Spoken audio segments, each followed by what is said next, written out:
All right. Hello, hello, hello, everyone. Hello, my everythings. Happy Thursday. I already see some wonderful, familiar, lovely people in chat. So just shout out to everybody who's joining us already. I'm going to give it a couple more minutes. I was super late on my socials, so I just marked on Instagram that I went live. So I'm going to give it a couple minutes for people to trickle in while I kind of. Hello, She Heaps. How's it going? While I get my act together and drink my coffee, because what is time? It's 6 o'clock in the evening, but it's half decaf, so it's okay.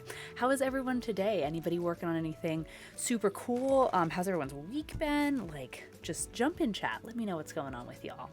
I mean, I get to see some of the cool stuff in the Discord during the week, but I don't know. It's still really fun to hear it, like, directly. Like, even if I know, I still want to get excited again. So that's what we are doing. We are finishing up. Well, I say finishing up.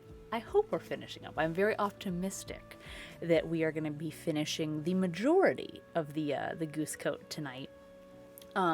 Tomorrow we're going to have a scheduled power outage, so I won't be streaming tomorrow, but it means it's an absolute perfect day to be doing the handwork that this is going to require, because this all has to be like bound off and like miles of binding. It's going to be it's gonna be a project. She Heaps says, I'm hanging in there, might do some knitting. I'm new to it. Ooh, well that's exciting. One, I love a new project. Like, nothing against the old projects, but there's always something just really exciting about starting something new. So congratulations on the new hobby. That's exciting. Quilting Koala says, untangling a bunch of necklaces. Yeah, no, that's important, and I feel that. That's a big mood. It's like, yay, organization, and also, why am I like this? But also, yay. No time like the present, right? No time like the present. So, I basted this off camera. I tried not to do too much of this off camera just because we had been having so much fun with it. I wanted to keep it kind of like, for y'all. But I did baste, and I did do just a tiny bit of preliminary quilting on this, again, just to make sure that, like, me and the machine were going to get along and that it wasn't going to slip slide. But for the fun part, I've saved it. She Heaps says, husband and I have been learning together, so we're both struggling. Hey, misery loves company. No, but actually that's incredible, because then, like, you can help each other out, because, like, inevitably one person's gonna grasp onto something that, maybe person B needs help with, and then person B can help when person A needs it, or you can both learn at the same rate and just challenge each other in, like, the best way. That's really cool. Like, congrats to She Heaps and the husband there. That's cool. Oops. Okay, I'm getting used to my new chair. It's got armrests. Yeah, exactly. So if anyone was on my Facebook, I was lamenting, I was killing my back. I was definitely feeling my age, and then the streaming. So I had asked a couple people in different places just what kind of chairs they liked, and I wasn't like ready for a like a big girl chair, like a really really nice chair. Like, goals someday, I'd love to have like a like a Secret Labs chair or something. But I needed, like, there there had to be a step between kitchen chair and like the big chair. So this is my glorious middle ground, and I'm very very happy. Staples came in there in my time of need, and this chair's so nice. But of course, because this is different and new and exciting, I just got tangled with my headphone cord in the armrest, because I'm an absolute professional. Welcome to my stream. I don't know how to chair. Actually, that's just kind of the energy we have here. I have highly technical skills in some areas, and then also do not know how to chair or speak. So, if you're good with that, welcome back. But all right, today, like I said, we're going to be quilting. So I've kind of got the camera here. Last time we set this square in, I'm going to move some stuff around. I had it all set up, and then I was like, nah, we're just going to make it more complicated. Okay, so this is the back of the little jacket. So north, camera doesn't want to face the right way either, because I've got it from the side. So I'll turn it for y'all. So this is where pardon my brain. Okay, so this is where the hood is going to be attaching here up at the top. These are the arm scythes, so that's where the, like, arm attaches. Again, this is the back of the jacket. She Heaps says it's looking cute. And Quiet On says, General, oh wait, wrong day. I know, it feels like Saturday to me too, like, no lie. Hey Quiet On, how's it going? I don't know when it is. My stream schedule, like, I'm not even that unpredictable in my stream schedule, but there's just been a couple things that have happened over the last couple weeks where I'm like, when is it? It's not Star Wars Saturday today. It's Makers and Crafting Thursday, which rolls off the tongue. 10 out of 10 marketing professional. Things are going well. How about yourself? I'm glad to hear that. I'm really glad to hear that people are out there just getting things done in the best ways. Like, you know, just like setting goals, achieving goals, learning things. Like, y'all make me really, really happy. Just because, like, you guys inspire me too. Like, I love hearing, like, you know, she keeps us doing knitting and just trying something absolutely new, and that's fantastic. Qui-Don's just been, like, setting goals and just smashing through them. It's good energy. That's another thing I love about Twitch, is just the, like, big creative, big energy. Okay, so what I just did there was I just pulled my threads from the front to the back and tied them off. Just kind of a neat little trick. Neat little trick to just have it look neater. So what we're starting with today, actually what we're going to start with today is I'm going to read chat. So She Heap says, when you eventually sew the pieces together, do you use a zigzag or do you have a fancy sewing machine? So here's what's going to happen. Zigzags for me. Me and the zigzag stitch do not get along. I'm working on it. I'm trying to, like, reconcile a relationship. What would be big? Hey, Mirror Mask, how's it going? What would be smart would be to stitch it and then, like, overlock it, like use a serger, depending on where you are in the world, an overlocker or a serger. I have access to a serger, but I don't know how to use it. Like, beyond the, like, obviously turn it on, press the foot pedal. So I need to learn. But with this particular one, she heaps gets it. She says, I only sew with a straight stitch because I'm a chicken. Big energy there. I respect that. I laugh because same. And then I also want to be like, let's learn together. Let's do better. Big energy there. Big energy. Okay, so, like, not zag zigs. No, Ink Rabbit. There's a social convention. Don't come into my chat and turn everything upside down. No, it's all good. Okay, so Mirror Mask. So excited. I'm going to jump around and then come back to it because this is how I am. Mirror Mask says, got my little kitty dolls. They're so cute. I can't stand it. Thank you again. So Mirror Mask, if you're new here on the channel, like, it seems so crazy that time has passed this quickly because I'm like, that was just last month. King's Creation, who is a streamer I have such mad respect for, they did a Christmas charity stream, and so it was a raffle. One of the things I donated was a couple sets of my little kitten dolls, and so Mirror Mask got a set, so I'm so glad that they are with their forever home. That makes me so excited. I am so glad. I've got my metallic cat art painting up there that I won in the charity live stream. So just good art energy all around. I am so glad. Thank you so much for telling me that they are safe and that you love them. That is super cool. Yay. So, okay, going back in chat, She Heap says, I don't have a serger. I hear zigzag is the next best thing if you have a standard cheapy sewing machine. You are absolutely right. So what She Heaps is saying, just kind of for everyone tuning in, is when you sew your pieces together, like, normally you start with, like, your straight stitch, and that's just going to be your regular stitch. But when you're sewing with anything that can flex or curve or needs strength, that kind of stitch can pop really, really easily. Like, you know, it just can. If you've ever, like, I don't know, hulked out in a shirt, like, you know. So if you look at, commercial, there's the word. If you look at commercial garments, like if you turn your t-shirt inside out and you look at it, you notice that, like, each seam has, like, a bunch of threads on it. And so that is done with an overlocker or a serger. I can't believe I'm actually hot. Normally I'm freezing. Sorry. So that's done with an overlocker or a serger. But yes, you are absolutely correct, She Heaps. If you don't have a serger, zigzag is the next best. So what you'll still do, what I like to do still, is do my straight stitch, but then in my seam allowance, do the zigzag. And the reason I do it that way is that the straight stitch still, it feels more precise. You're still getting that precision where, like, your seam's open on the straight stitch, but then you're, like, backing it up with the zigzag.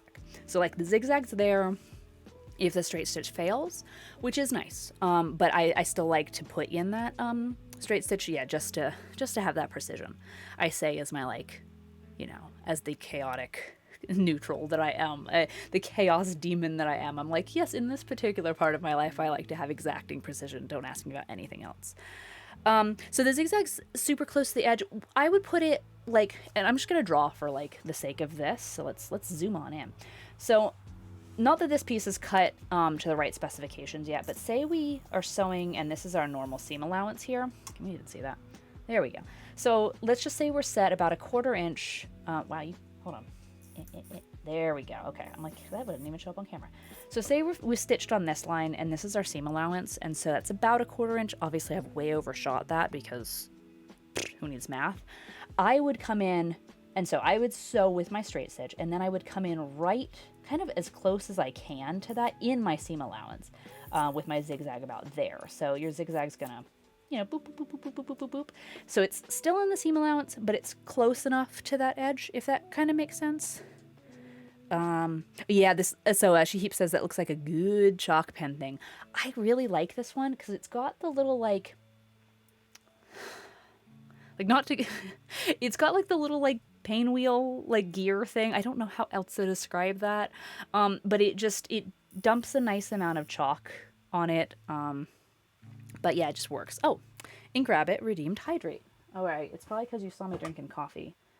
Hold on, I have to get all the way up. All right, give me 2 seconds. And you're not wrong, Ink Rabbit. I actually very much appreciate that. I just have to like, you know, pretend I got my things ready before stream. It's right over here though, so I'm not going far. I just never want to leave my comfy chair because this thing is very comfy. I am drinking coffee this late. For one, it's decaf. It's half decaf. It's only half full of, and two, it's, yeah, no, so she says I usually have to stop at 3. I do if I'm not working, but on nights where I don't start, like, it's weird because I don't start work till 6, so it's like, you know, it's work time, and then I go to like 11, so then it wears off, and then if I read in bed till 3 o'clock in the morning, who's to know? Who's to know? Well, now the internet knows, so it's okay. The internet can take my reading habits out of my cold, deceased hands. Okay, so now I'm going to erase that line because we don't need it for now, but, right? Very casual. Right? No one suspects a thing. Don't be suspicious, right? Ink Rabbit says, you usually get going and forget. I do. So thanks for looking out for me. I do appreciate that. Okay, so here we have the whole back. I'm going to zoom way out. I can't even fit the whole thing on camera today. Like, perfect. Wrong aspect ratio here. Regardless, there's the top. You can see the neck hole. So I'm going to turn it so I can see it. Everyone just turn their head 90 degrees. I'm just kidding. We're going to draw on with the chalk marker some quilt designs. Now, when we did the front, I had been completely okay with doing it as a grid, and then y'all had to come in and make me do better, which I'm thrilled with. I absolutely love how the freehand flowers came out for the front of the quilt. I think they're absolutely gorgeous. I wouldn't have done that on my own, and so, like, yeah, really big picture, thank you. And then also, like, that's again what I love about doing this live, is that we can like influence these kind of things. So it's kind of where I am with the back. I don't have any ideas other than grid. I could what's called echo quilting, where I take this shape and then, like, you know, kind of like sonar waves or like echolocation waves, and you just like boop boop boop boop boop, boop like a ripple. Thank you. Ink Rabbit says the flowers came out amazing. I really appreciate you were definitely on team do it, and I appreciate that. So yeah, I'm kind of at that point where, anyone got any great ideas for the back? Because I could just grid it. I could diagonal grid it. I could try spinning. That's a good trick. That one's for you, Quite On. That's your Star Wars quote for the day. Do I have a free motion quilting attachment for my machine? I do not. I have the ability to do free motion, as in I can take the feed dogs off and the walking foot, but I don't have like a frame. I'm sure I could jerry rig something. But no, when I did the flowers, and let me just bring those in because, you know, I got them. I just drew shapes that I knew that I could handle with just what I have. So I still have to clean up all these threads. Like, it's a mess. But you can see, maybe. I think sometimes the camera wants to show these and sometimes it doesn't.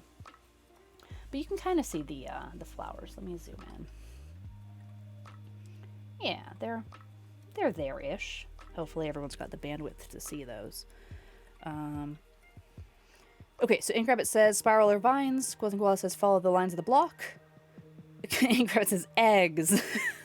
What, because they're geese? Eggs. And then She says, looks so good. Well, thank you.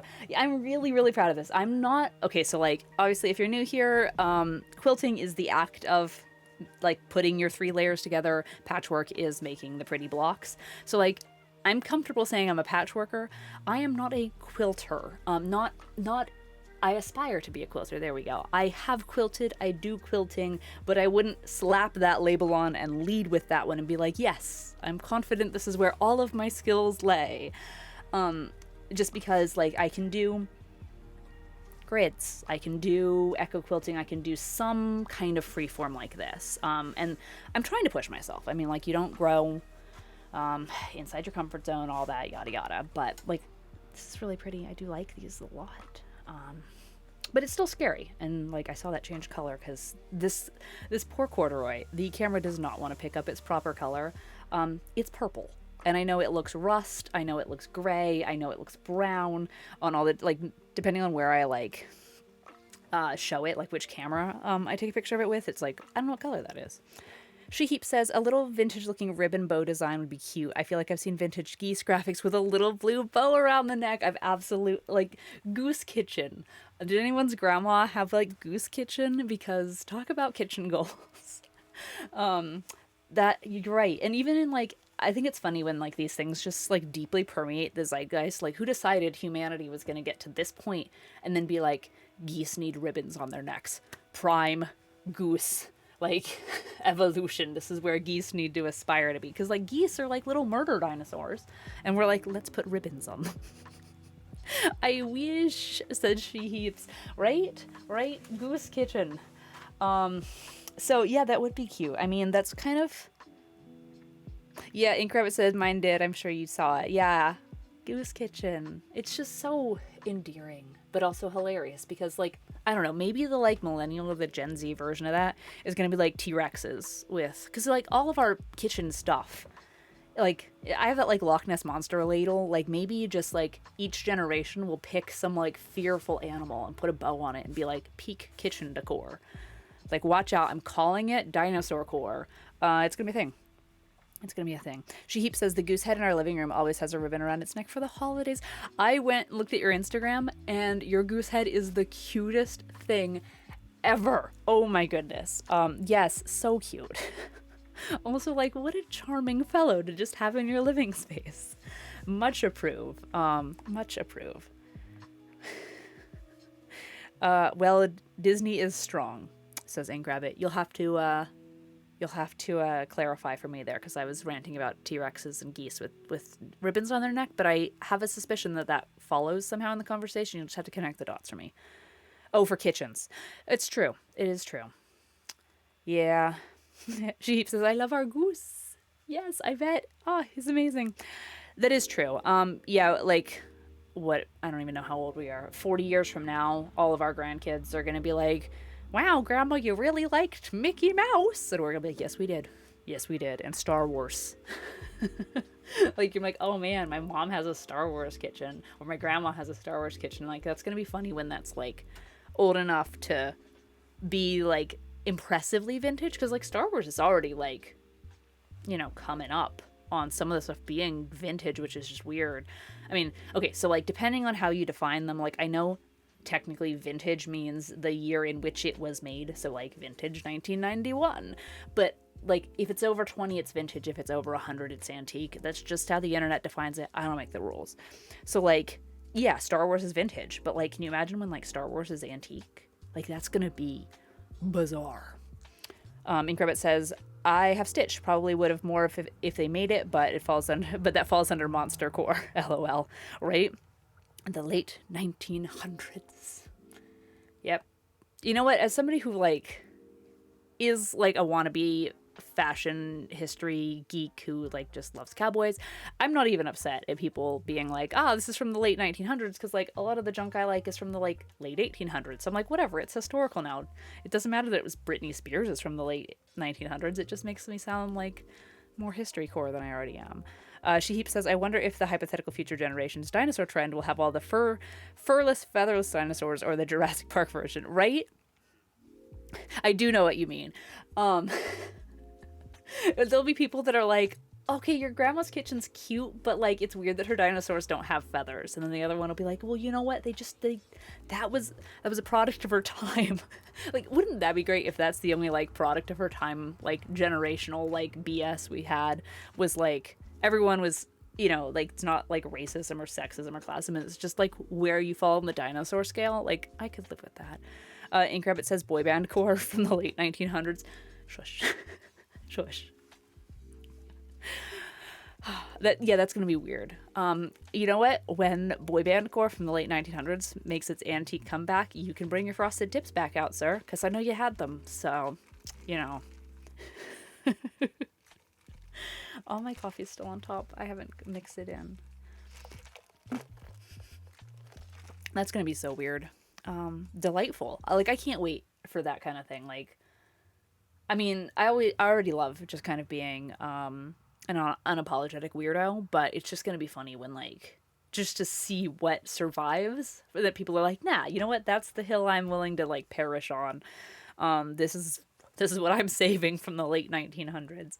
Also, Little Sprout is gonna bring back Goose kitchens. Yeah, this is like the best time for Little Sprout to be like into geese because like with this whole cottagecore revival thing, there's goose stuff. I mean, like, not that there wouldn't be goose fabric if cottagecore hadn't like hit its thing, but she's living at a really good time. Like, you know, it's nice when like you're getting into something and you can just kind of like hit those trends as they happen instead of, I don't know, like things that make me just feel like whamp whamp, but like don't have a huge impact on my life. I just always feel like a dork where I feel like I'm either like 5 minutes too early or 5 minutes too late to the trend, and then I'm just slightly anachronistic all the time. And I'm like, no, but I tried. I did that. Okay, whatever.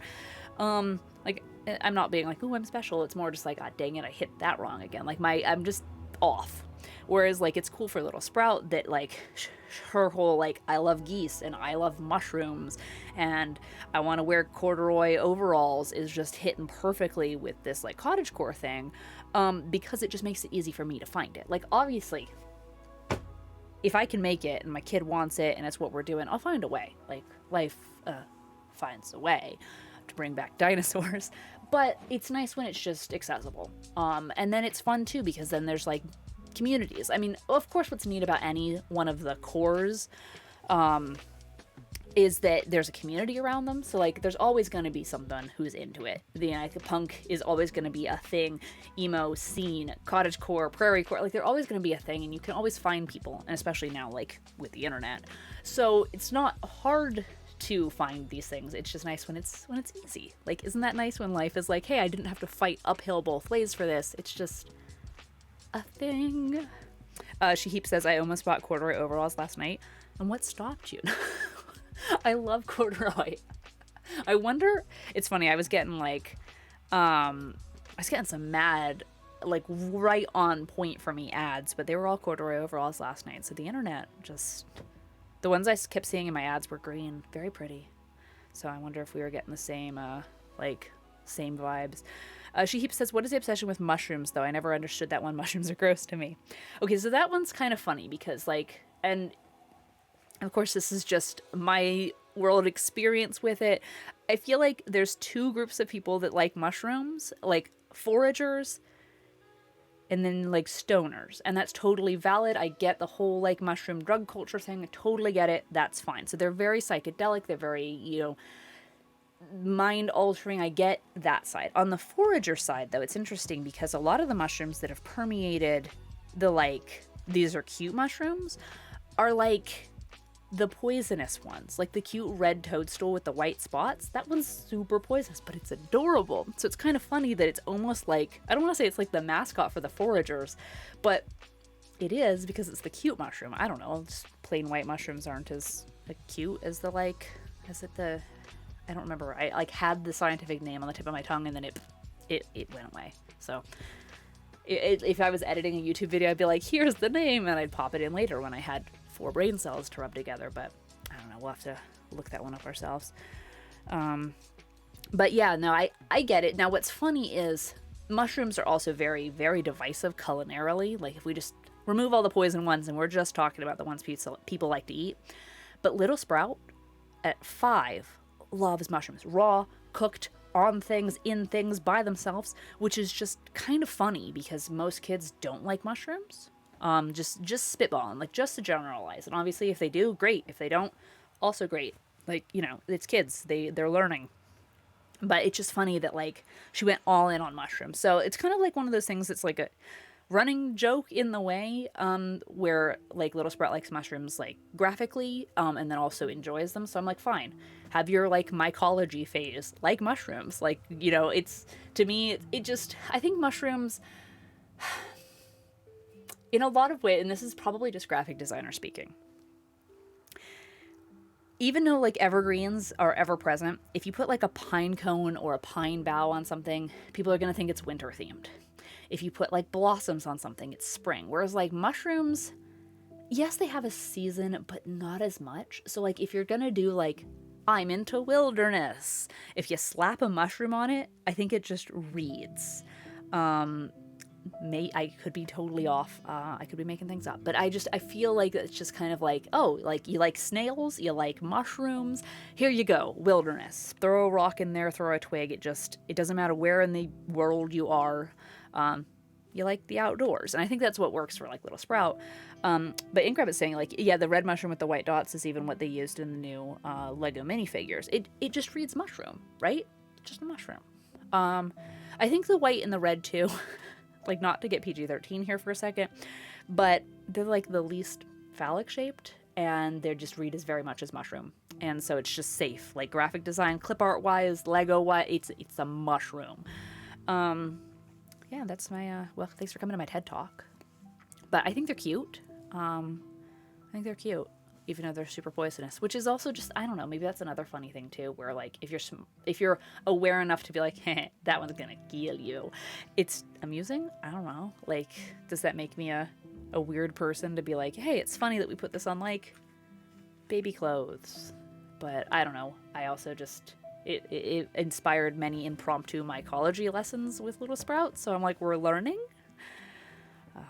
But they're cute. Okay, so going back to the corduroy overall, She Heap says, I'm stubborn and want to thrift everything these days. Anything over 20, and I'm like, meh, I'll go to the thrift store hopping months from now to find the item instead. No, that's smart. And it's hard because it kind of goes back to that, like, just being, like, having the stuff be accessible now means sometimes you have to jump on it to get it, and you don't know if it'll be available in the future. But on the other hand, if it's trendy, then chances are, like you said, it's going to be in the thrift shop three months from now.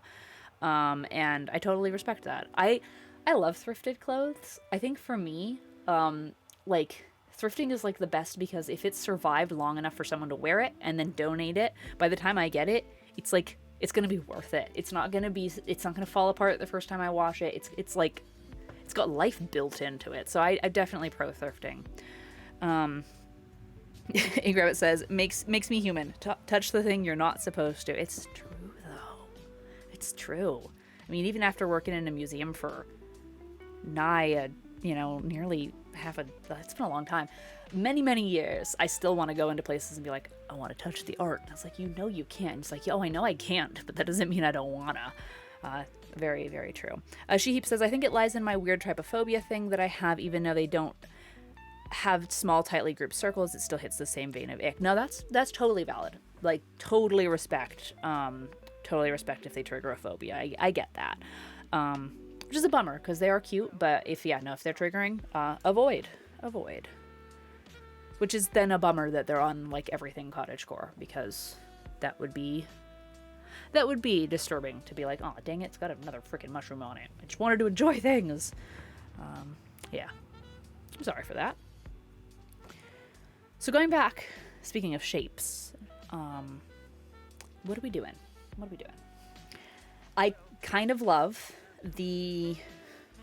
Oh, hooray! So Quilting Koala says, got my necklaces untangled. Yay! Now back to latch hooking. Now on to latch hooking. No, is what you wrote, but I'm gonna assume you meant now on to latch hooking.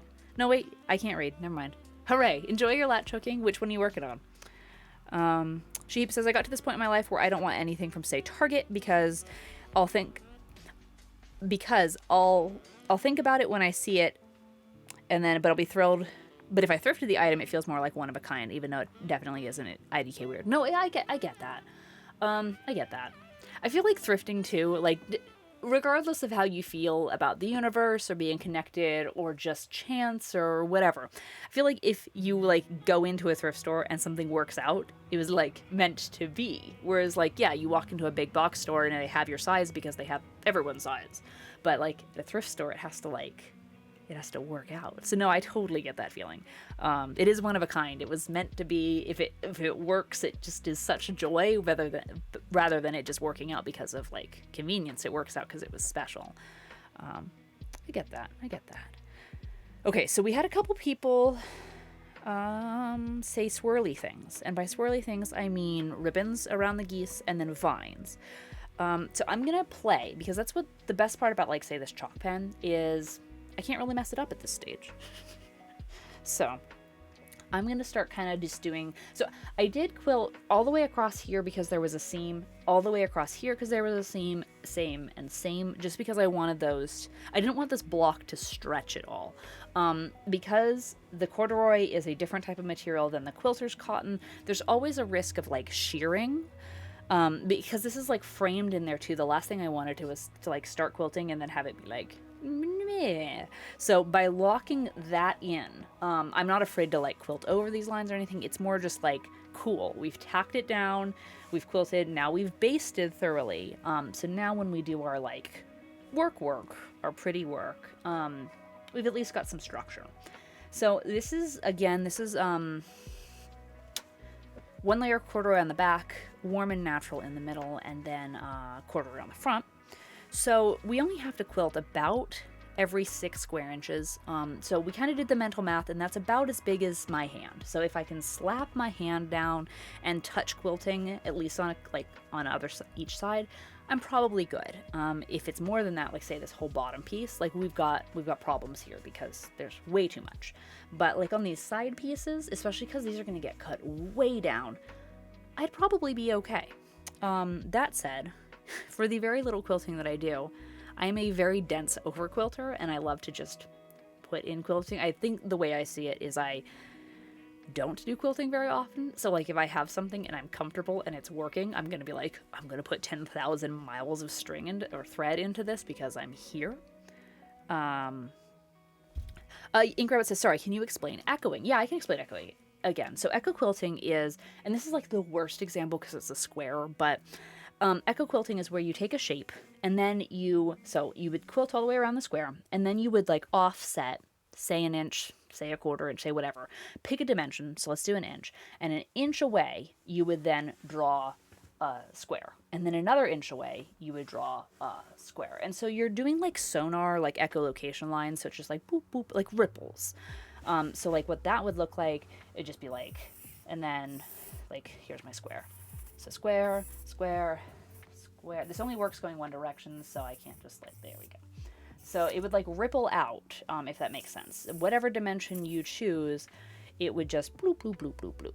So that's echo quilting. Now it's way more exciting when you have like a shape like, I don't know, a cat, right? So that, you know, you've got the little tail that comes out and it looks like a ripple. Now, what's kind of neat about it, and of course, looking at this, at first I was like, oh no, that's kind of boring. But then it's like, oh no, geese are aquatic, and when they land in the pond, it's like, do that with a square spiral. Okay, so not that square spirals,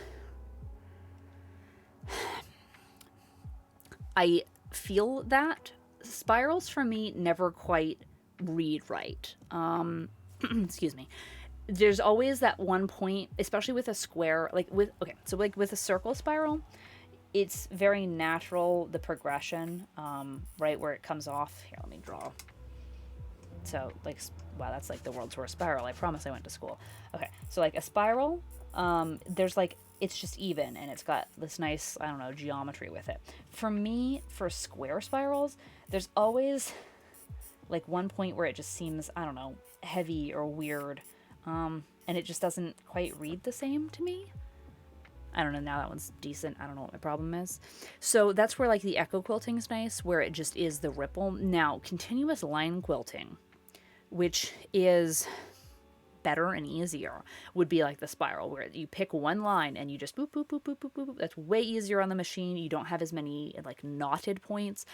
It's of course annoying if you're on a thread, but like it's fine. Whereas like with echo quilting, you're starting and stopping a lot. So that would be like the pros and the cons. So square spiral would be much better for continuous line quilting and therefore ease. But yeah, no, you're picking up what I'm putting down in Grab It, where there's just something visually, at least to me, where I don't like square spirals because there's just a point that feels unbalanced. And especially since our starting block is so big, and then coming off the spiral, there's going to be a point where it just feels like I goofed it, at least in my brain. Now, if I planned properly, I could probably avoid that, but, you know. I'm just looking for my eraser. Here we go. Okay, so we're gonna take this chalk pen off. So going back to the like echo quilting, the ripple quilting, I'm not object to that, especially now that I thought about the like aquatic tie-in. Like, hey, if a goose lands on a pond, does it make a ripple? But it's still boring in this case. I did a really cool, I didn't ever post it, dang it, to my Instagram. I did a really cool quilt job. My mom made a quilt for my aunt, and it was like 5 or 6 potion jars in a row, and I did echo quilting on that one, and that was neat because it was like the shape of all of the jars that like rippled out. So that one was interesting visually, whereas like a square. Oh, okay, so then in Grub it says, so instead of echoing the square, echo the cross. See, the blue is the negative space. Oh, okay, so like come out. I could do that. Hold on. And this is again why we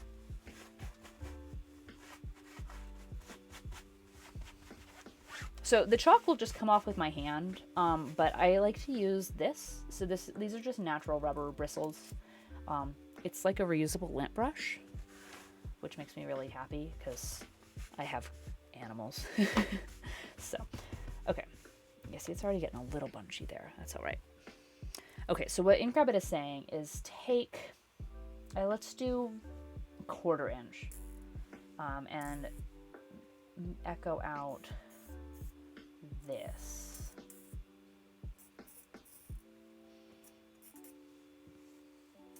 Now, I'd want to measure, if we're gonna like actually do this. I just kind of want to get. Now, what you can do to make it really interesting too is you can start with like a 1/4 inch and then do like a 1/2 inch, then a 3/4, then a 1, so that they actually look like ripples, or you can keep it at the 1/4 inch all the way throughout. So she says, what was the lint brush thing? I missed it. This is one of my like treasures. This is a reusable lint brush. It's just natural rubber fibers, so it's stiff enough that it like gets all the stuff off, but it's not sticky. And it's nice. It gets cat hair off of things too. So there's the ad. So like with this quilting, I got it.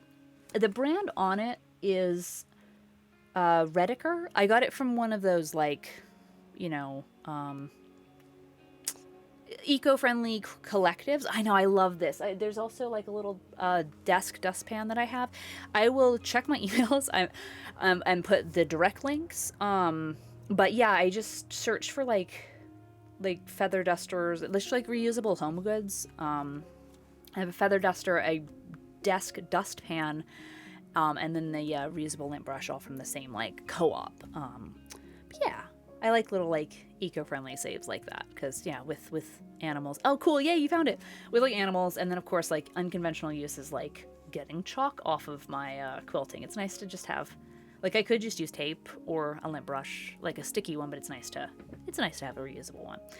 Nicole's Craft Cove, hey, how's it going? It says ooh, which seeing as we've been doing show and tell about the lint brush and about the quilting, I'm actually not sure what the ooh was directed to, but I'll take it. How are you doing tonight? How's everybody doing? Okay, so we're looking at like echo quilting, which is a term where you take like a shape and you mirror it, echo it, extrapolate it, like ripples, echolocations, sonar lines out. Ooh, the lint brush. Hey, no, it's a really handy piece. A really handy piece. So what Ink Rabbit was suggesting was that we take kind of this plus shape and try echo quilting that out. So what I was talking about in along those methods is if we started with like edge of the foot, say like a 1/4 inch, and did our shape all the way around, then we'd have the choice of, and this is where like I get really dense with my quilting, I'd probably just keep it edge of the foot and do 1/4 inch, 1/4 inch, 1/4 inch, 1/4 inch to get the shape, or we can then, you know, do 1/2 inch and then an inch, or 3/4 and then an inch, and so it would really look like the way that ripples on a pond. You know, just they have a natural spacing to them. You know, they're more concentrated and then they ripple out. Because if I'm going to like bother echo quilting in this instance, I feel like I need to mix it up a little bit, otherwise it's going to be very, very dense. And then it's like, hey, I have that like excuse that it's like aquatic, because these are geese and geese are on a pond. So not that there needs to be a reason for why we do anything, especially, you know, like the way I say around here is like, if it's yours to use and you're not hurting anybody, like do whatever. But it's nice. I think for me that satisfies the like fine artist part in my brain, where if I have like, I don't know, symbolism or a reason for something, where I can like, I don't know, BS and justify like, ah, yes, when I was doing this piece, I thought about geese. I don't know. This is what happens when I work in a museum and then do fine art and then also make crafts. She says, how long are you streaming tonight? So it's Thursday, so I normally start at 6 p.m. Pacific and go to about 10 or 11. Excuse me. So like, you know, 4 hours. 4 hours or so. Just mostly for the like, you know, enough time to make it worth it, enough time for the coffee to kick in, and enough time to get some work done. But I also really want to get this done, like not in any rushing through it way. And I think actually I'm just jumping into this. I think that's what I'm gonna do. Pull out the quilt design. It's funny, we're gonna make a quilter out of you yet, Ink Rabbit. You don't know it yet, but you're gonna be a quilter. I think just mirroring, picking out the design from the patchwork and then like extrapolating that into the quilt design. That's big brain quilt thinking. She says, I'm going to get some stuff down around the apartment, but I'll check in a little later. All right, well, good luck with all of that. You will be here, and good luck on your knitting and your apartmenting. And thanks for coming on by. I hope that we are still here when you come back. All right, so yeah, I'm going to just jump right into it. Now, because here's the tricky part. Okay, so when you are quilting, you are sewing through your 3 layers, your upper, your batting, and your backing. You have to kind of choose what color you're going to go with. Now, like, if I was just quilting a whole quilt made out of this, I'd actually probably pick a white or a yellow or maybe even a sky blue or like a light pink, because these are all so pastel. But I don't want that color on the corduroy. So I have right now a pink, let me move on over, this color in the machine that works really well on the corduroy. This is what I've been quilting everything with. So I'm just going to go ahead and continue that because it looks okay with everything. I'm hoping it's just not too much on these parts, but we'll get there when we get there. Okay, so let's bring this cameraman in. I know the lighting's a little off. I apologize for that. But Ink Rabbit says, I think I played around with sew by numbers for the designs. Should I ask Little Sprout, or, oh, I have the color. Oh, it was more just, I appreciate that. More just I'm gonna teach kind of quilt thing versus a client choice, but I do appreciate you offering to ask her. All right, so we're gonna do it. So,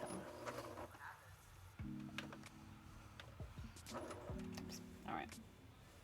I am restarting. I bumped the machine when I was moving it, and it went on a zigzag stitch, and that's not what I wanted, which is funny because we were talking about zigzag stitches for a while. And then the machine was like, I know what you want. There we go. Okay. So what we're going to do is, we're just going to mirror out kind of. Now, it's going to be tricky in these parts. Let me see if I can show y'all what I'm talking about. So I'm going to be taking this. I want to make it like it was never cut off. So I'm going to make it like a whole 90-degree turn here. So I'm just going to look at my machine, kind of look where I'm forecasting, and this should hopefully make sense. As I'm going, I got to do a couple more stitches. And this is where, like, drawing with a ruler, if you're not sure where your lines are going to hit would be handy, but I'm big team make it up as you go along, so. And that worked out well enough. So what I'm doing is my edge of the foot, let's, camera. Okay, so the edge of the foot, I'm resting and following this exact patchwork line here. So it's quilting essentially a 1/4 inch off from where my foot is. So anytime I say my foot, I'm talking about this machine foot right here. So that's where like you'll measure your seam allowance when we like construct the garment, or when we do like echo quilting, it's gonna be like from the edge of the foot. Here we go.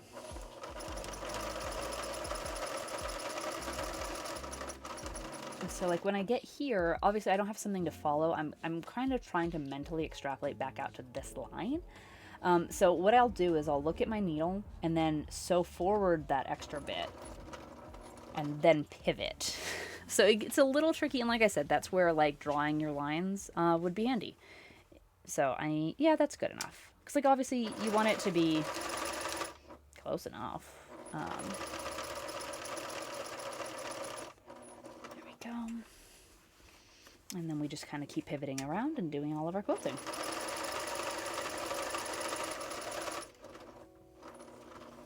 And that's where I like being able to like pivot directly on this foot, is if I like spin it around and it looks like it's not in the right place, you know, just I can go back a stitch, I can scoot up a stitch. It's like no one's gonna come over here with a ruler. Or if they get close enough to my kid that they're measuring stitches with a ruler, then we got different problems.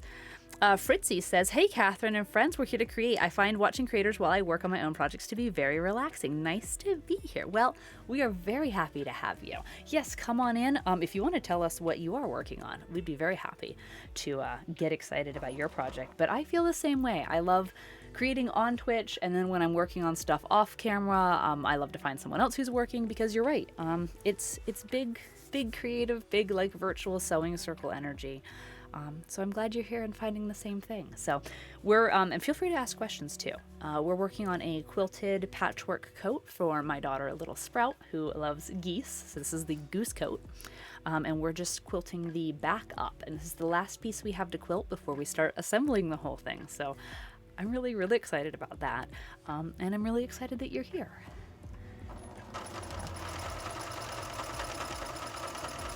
Okay, so I'm also just removing the safety pins as I go.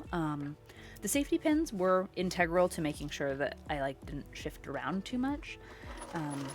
But obviously if they're in the way, they need to leave.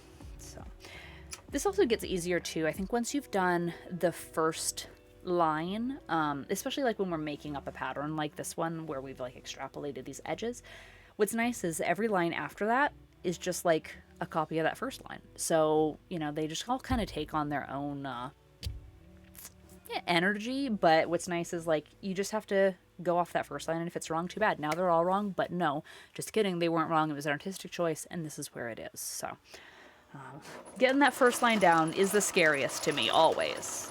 But then it's just make it work energy after that. You just do things.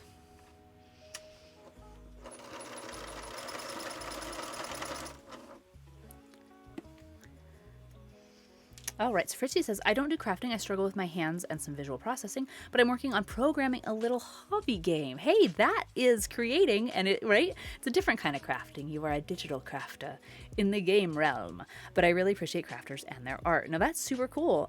We have a Discord if you want to share, !Discord. And I know you said it's a little hobby game, but like if you ever get it to where it can be played, like we're geeks here. We also like to play. If you ever need people to, or want people to share it too, or just get excited and geek out about it. Ink Rabbit says, oh, you're like, oh, I got this first line, right? Yeah, no, it's like, perfect, right? It's like life. You just kind of have to get on that stage and just start. And then after that, it's just like weird improv. And you know what? Whatever play we're in now is whatever play we're in. There's a metaphor in there somewhere, but yes, the first line's scary. And then after that, it's like, well, you know, I've already done the scary part. I've already marked it. I've already put that first line on. I've already put needle to thread to quilt. We might as well just go with it. So there we go. And like worst case, and this is like not in any way that I'm like, yes, I'm amazing, but in the way that I'm like, worst case, you can pick it out. But very rarely have I found it to be like worth picking out, because honestly, a lot of these things, it's like just getting into it and getting enough work in there. And then you're like, you know what? It's fine. It's fine. It's not perfect, but that's okay. I'm not a robot. You know, this isn't a factory made garment. It's, you know, it's loved. And if there's slight imperfections, it's because I'm doing my best and I'm learning. So it's like very, very rarely do I find I need to like rip the whole thing out. It's more just like the way I see it is it's easier for me to fix something if I have work in there to actually fix than it is for me to like dwell on this like, well, what if it's not perfect? Like, spoiler alert, it's probably never going to be perfect. But, you know, if I at least get something going, then I can fix it. I can't fix nothing. And that helps me get over that like terrifying fear of starting, especially like the difficult parts. Like, I love to start new things. And then it hits that like valley of uncertainty where I'm like, what did I do? What am I doing? Why is it like this? But yeah, if you've got something to work with, then you got something to work with. Okay, so yeah, we're just gonna keep on going around. And you can really see like the lighting's bad, but on the other hand, it's providing this really nice high contrast. So, you know, we take some, we win some, we lose some. So you can actually see the quilting like really pop.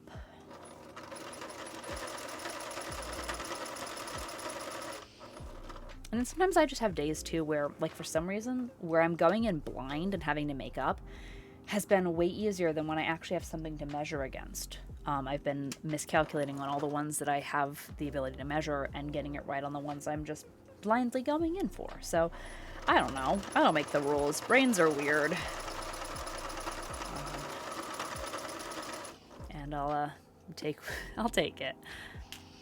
Okay, so I'm just, even though I have basted, which again was putting in the pins to kind of like secure it before we secure it, I still like to go and occasionally just smooth it down, just to make sure there's no like, I don't know, unexpected lumps. Because it will happen. Fabric stretches, you've got a lot of layers, you're pulling it, then the machine adds a tension. It happens. And there's a part on the front where I'm like, whoopsies, and it did stretch, and I'll just have to be careful with it. Until it's finished. Like, it's not anything we can't, like, recover from, but, you know, each fabric's going to act differently, and then each layer is going to act differently, and that's why you do your best, but, you know, you get to a point where you're like, it either comes out in the seam allowance, it comes out in the wash, we unpick it, or we don't worry about it. So that's where we are with that. So I'm going to snip this. Oh, wow, that was perfect. Oh my goodness. I was just going to say, I'm going to take this off the machine and look at my bobbin, because there's no way I have that much more bobbin thread left. We ran out of bobbin thread right as we finished. That never happens. I rolled like a nat 20 on that bobbin. That never, ever, ever happens. So that's exciting. Okay, so while I make a new bobbin, we can look at this. So this is what we decided to do. So Go Team is echo quilt around and extrapolate from the patchwork design, which is really fun too, because then visually, then this patchwork like jumps out of its constraints. I'm wondering if we can kind of see that. I'll move it around a little bit too. It helps marry the two, because while this is very nice that it's in its little frame, just kind of the fact that it now is part of it framed neatly, and then part of it where it's over the whole jacket is like, ooh, that's good stuff. Ink Rabbit says, I get those feelings working on aircrafts. We have spots we can't use our pressions tools, so it's like, nailed it. And Quilting Koala says, Bobbin chicken. Absolutely. You got to play Bobbin chicken. So yeah, we are out of bobbin thread. So, whew, that was an adventure. Now we are also playing a whole nother level of thread chicken tonight, because I have this beautiful thread that I was gonna like try and sugarcoat it. No, I stole it from my mom, who also quilts. Quilting Koala in chat. She's my mom. She taught me everything I knew. No, everything I know currently we learned together as well. But I saw this and went, wow, it's pretty. Can I has? And it's been working perfectly. But we've got one spool of it, and it's running very dangerously low.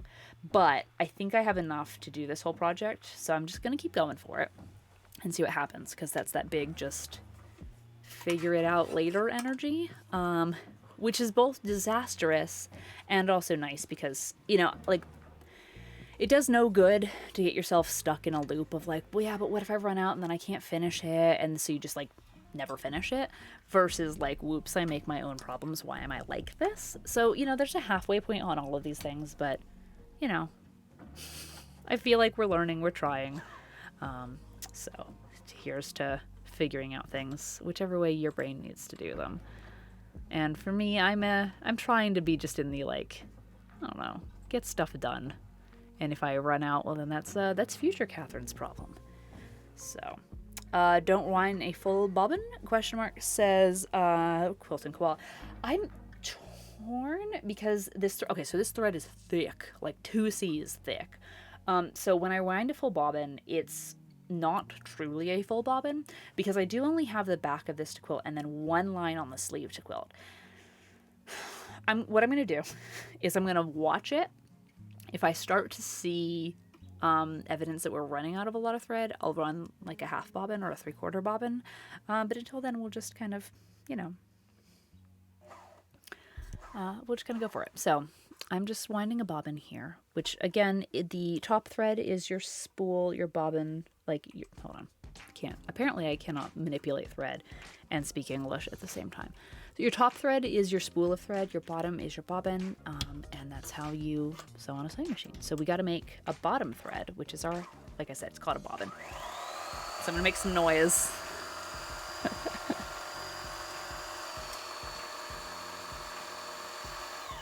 All right, so that was already a full bobbin, so like you can tell how thick that is, because that was like no time at all.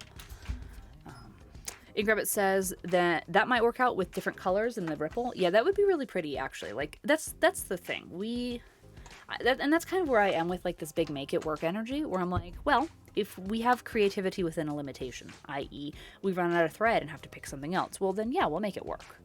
Now, of course, I really do like this thread, and I don't want to run out. Not that, like, kind of doing a thread painting, because of course, that's what's really cool about quilting, is, like, once you understand just the fact that it's, like, quilting is any way of, like, stitching your 3 layers together, be it machine stitching, hand stitching, tying knots, sewing buttons, like, those are the only rules, and then you can break them, and you can do all sorts of crazy neat things, different colored thread, different techniques, okay,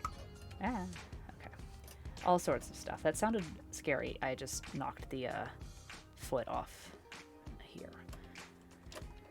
Okay, so that's all good. Okay, so what I'm going to do, too, is pretend that my camera can be adjusted. I got to put in the bobbin underneath. So this is a bottom loader. My normal sewing machine is a top loader, and even though this particular machine that I'm working on right now is a FOF, or a FAF, depending on if you're in America. It's a German machine. This is a FAF 7570. This is my mom's machine. This is the machine I learned to sew on, though, so this machine's very near and dear to my heart. And I'm borrowing it because mine needs to go in the shop. And it was just having some issues, which happens. So I'm borrowing this one, but it's funny, like, the things that you know, just kind of like the weird hills you're willing to, like, perish on and which you're not. Like, because this is the machine I learned to sew on, I was like, well, obviously bottom loading bobbins for life, like bottom loaders 5 ever. And then I had a machine that's a top loader, and I'm like, psh, obviously the superior method. But then there's some things that, like, my machine can't even hold a candle to this guy, so it's just kind of funny. I mean, like, with any equipment, it's just, yeah, knowing, do you like short bladed scissors or long bladed scissors? Like, you know, obviously the tools don't make the artist, but a good tool obviously, like, helps with accessibility. It helps with just doing your creative thing. So it's just funny, like what you get used to and what you, like, use and need. Okay, so we're gonna use one of my favorite tools, actually, which is this kind of Allen key looking thing. Because I don't want to do just a 1/4 inch stitch all the way around. I do want to have it progressively ripple out. So what this allows me to do, and you might have seen me use this tool already on this project. or may not. I used it for the sleeves, but what it is it's just this little bar that inserts, and then you set it. Let me see. Okay, so here's the bar. Boop, boop, boop. So like my thread is here. So if we use needle and thread at 0, my foot's at like a 1/4 inch, whatever. I can put this out, say like 2 inches, and then I would lock that down real tight. And then instead of tracing with the edge of my foot where I did the stitching, I would use this little bar as the edge of my foot and mirror or echo or extrapolate out my quilting from there. So like this is a super handy tool, which my machine doesn't use if I have the walking foot on. So it's like I said, it's just funny what you get like used to, and then another machine like doesn't have it, and you're like, but obviously I need it. I don't know how without. So that's where we then like got into the chalk pen. So now we're just mixing like every tool together because we're using 2 machines on this project, and it's kind of funny. It's kind of funny. Very, very big make it work energy around here. Hey, if the project gets done, it's not like it matters how, right? Right? So I had done, what was that, 1/4 inch? I'm looking for a ruler while I'm talking.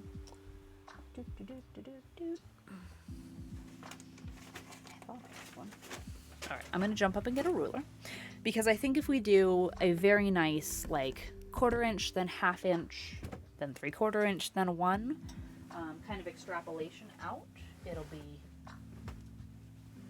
good. So here's a ruler.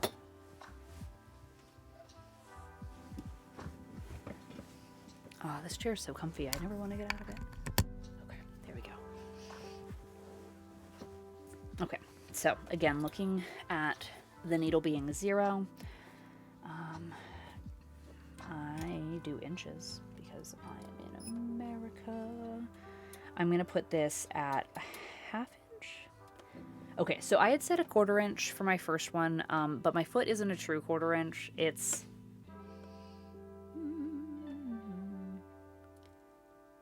No, wait, it's under? No, it's over. 1, 2, 3. I can't even read a ruler tonight. 1/32. Okay, 1/4. 3/8. 4/8. Okay, give me 2 seconds. Yeah, I love doing this live and being like, Catherine can't do math. Okay, so yeah, it's between a 1/4 and 3/8 of an inch. So like if I did a 1/2, it might... then they get all weird. Nah, we'll do a 1/2. Okay, this is also just me talking to myself. My apologies while I try and figure out measurements. Right? Fritzy says, F it, we're doing it live. We're doing it live.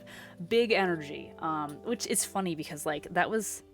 and right, inches, because this is America. Why can't we just use centimeters? Also, fun fact, I grew up a military brat, and we lived in Scotland during some, like, very formative schooling years. So my brain, my poor brain, got very confused. And I was like, why? Why do we learn these things different ways? Like, the spelling of the word favorite. I still put a U in there. Much to the chagrin of my American teachers. They're like, this is America. I'm like, too bad. Too bad. But yes, no, the big, like, we're doing it live energy, that was one of the things that scared me the most about starting Twitch. Like, I have a YouTube channel, and it's nice to make big cinematic videos over there, but it's nice because, like, I could, you know, dork it up and then edit it out. But, I don't know, there's something really fun and terrifying about kind of the improv of Twitch that I actually really like and didn't think I was going to. But yeah, it's just one of those. Oh man, I didn't realize I was going to be pivoting. Okay, I just got to think for a second. Okay, so the problem I'm having is, let me see if I can show y'all. That doesn't show anything. Goodness. Okay, so this is my little Allen key thing, which obviously shows this line really nicely. But I'm doing that whole, like, I gotta figure out from this point, if I tilt, where am I? And that is a whole new mental just, where is my pivot point? Like, about how far out?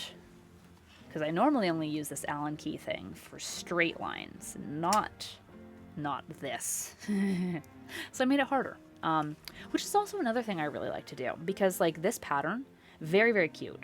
So the actual like clothing pattern, the paper pattern that I'm extrapolated from is a little coat pattern from an Etsy shop called Twig and Tail. That's Tale, like tale as old as time. And they made it to where it's a lined coat. So like you take a really nice, I don't know, boiled wool or something, and then it's properly lined on the inside, and it sews up to a really, really nice quilt. Or sorry, a really, really nice coat. But then I had to go and make it more complicated by doing a quilt coat, which means it's no longer lined separately because I have to pre-quilt my pieces before assembly. So I can't use their instructions anymore because we've completely like diverged, and we're just freestyling now at this point, which I like. The way I see it, I know enough to like make stuff up and make it harder, but that doesn't necessarily mean that was the smartest way to do it, nor does it necessarily mean that I won't have to stop and research in the middle. But I feel like that's how you grow. So like if I wasn't like that, I'd probably just, learn to do a couple things and be comfortable. But instead I'm like, it would be better than being comfortable, constantly questioning the nature of your reality. But when it works out, I make some cool stuff. So, there's some live, there's some learn. Increpid says, I think the Twitch helps with the positive critiquing, some things I always strived with in Christine's class. Christine was an art teacher that we had. And yeah, no, positive critiquing it's interesting because it's a hard skill to like positively critique something where it's like constructive as well. Because it's really easy to be like, wow, that's cool. And like, okay, like I love people saying, wow, that's cool. Like, I'm not going to say I don't. But to like really see somebody's work and be like, wow, I either understand the technique or like, hey, you taught me something neat that I didn't know, and now I see that like this is how you've taken the echo quilting and you've extrapolated this design out. Like, it's neat. It's more of a conversation. And I think that's what you're getting with Incrabit is like, there's something really fun about sharing your work like this to where then, yeah, we're on this journey together. And so like my successes are your successes. And then we've learned this whole process. So like when it is finished, we'll have more to say about something than just, whoa, that's cool. Which there's nothing wrong with, whoa, that's cool. It's just, I'm sitting on my headphones like a true professional. We've all kind of learned along the way. So, okay, so I had to do a few more steps out and then I can pivot. So now I can see, that my line's going to match up. But this is interesting because I'm used to eyeballing the edge of the foot. I'm not used to eyeballing the edge of the foot plus the Allen key here. So, okay, where did that? Oops, I haven't done one of these yet. 2 more stitches. So there's going to be a lot of back and forth because that's the only way you like really know is just kind of by taking a lot of pivots, just back and forth and back and forth. So you'll see me do that a lot. That's my super secret technique, is just spinning. Ingrid says, yeah, the back and forth, like the suggestion that nudges you in the right way to push you in the way that you didn't think you would go, and then you grow. Nah, you're right, and I love it. I absolutely do. Kind of just like with that flower quilting on the front. Like, I might have gotten there. I thought about doing something better. Not better. Not that my grid quilting wouldn't have been great, but doing something more. But then having like the live audience be like, no. Do the more. You know you want to. I'm like, okay, I do. You're right. I can. And that's something I'm eternally grateful for because it's neat. Okay, so another way you can kind of mentally extrapolate where you're coming from is you've got the corner here and then your line, but you're kind of working on a diagonal. So like if you see where the corner is and then draw a straight line down, that's where the needle should stop.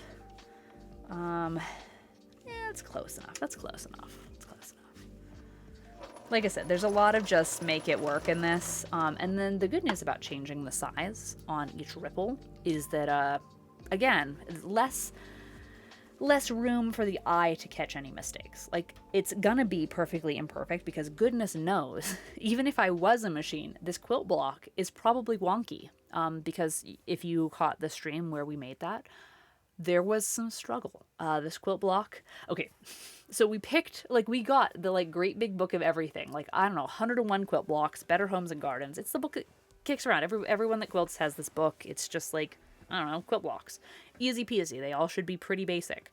Apparently, Little Sprout picked the one that just didn't have proper instructions, and we had to like massively workshop it to get it to even be sewable. And that's not, again, where my expertise lays. So again, a huge shout out to Golden Koala, who workshopped this, made it paper pieceable for me. Because, of course, that was the block my daughter picked, was the one I'm like, I don't think I can make this. It got hard for some inexplicable reason. So, even if I was a machine, this block's probably not square. So, there's that.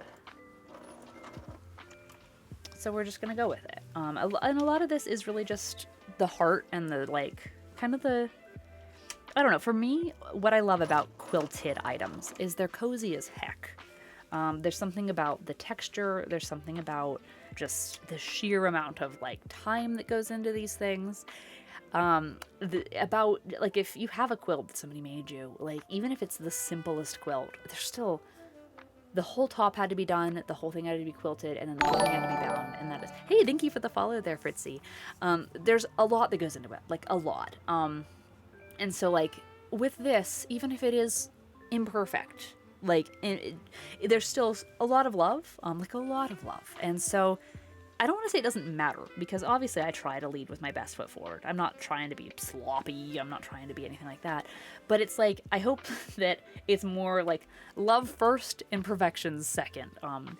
Because it's not going to be perfect. And I think, you know what? I think Little Sprout knows that. I mean, like, she's my kid. She's got to know at this point that, like, Mama tries. Like, really, if that could be one thing I could, like, guarantee my kid, like, knows. If it's like, Mama tries. It's not going to be perfect. Because, honestly, kiddo, and life, nothing is. But there's a lot of love and a lot of try that went into this. And that's all I can give her. So...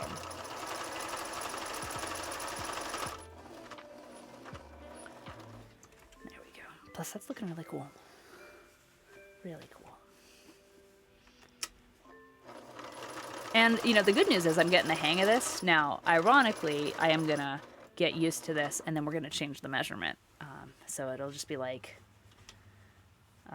you know, learning curve all over again.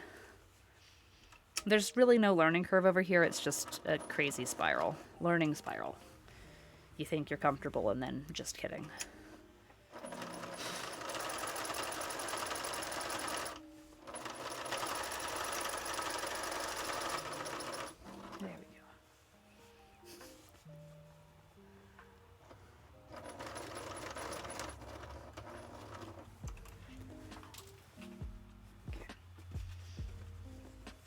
But, like, let's see, let me turn the camera just a little bit. You can really start to see, like, just how, I don't know, how textural quilting is. Like, for me, like I said, that is kind of the part I get the most out of, is the texture. And Gravit says, I do love how she being Little Sprout, appreciates things. There's been times where I think I've messed up and she still reassures me that it's okay and it still works. Yeah, like, it's hard to raise a kid. But yeah, like, I don't know. I think as long as the people around you, I think that's one of the things that's cool about her, like, being surrounded by people that make a lot of things, is you see the process. And this is like a no shame thing, more just like a statement. Like, if you're not around it, you don't know that things aren't just always perfect and that they don't just arrive perfectly. And this comes from a lot of, like, experience just working with other kids as well. Like, I used to be a summer camp counselor, art teacher, that kind of thing. And there's always going to be kids that have no idea how things are made, where they come from, that they don't just appear. And, like, that's not the kid's fault. But, like, just having a little grace and just being like, hey, you know what? Like, things are hard, things are full of love. Let's try and make it and see. Like, one of the things I loved teaching was I did sewing. One summer I was at a camp for kids with learning disabilities, and, like, you know, not always, but a lot of times that goes hand in hand, where you've got kids with, like, ADHD and on the spectrum, and they had their hyperfixation interests, and they were very smart in the things that they wanted to be, and not that it's a choice, because again, this is coming from somebody with these conditions, but more so, like, the other things you just have more of a blindness to, and you don't think about it. And if nobody sat you down and said, hey, do you know how your shirt was made? especially the neurodivergent mind is going to be like, no, I haven't thought about it. Now that you've asked me, I want to know. And that's where it's fun to then just kind of peel back that like lid and dive into that chest and start learning. And so like that's kind of how we got the kids to think about this, because you could of course like walk into a classroom and be like, hey, we're gonna sew today, and you're gonna get some kids that are like, cool, I already know. You're gonna get some kids that are like, okay, that's stupid, I don't need to learn how to sew, this isn't 1842, I don't need to know this.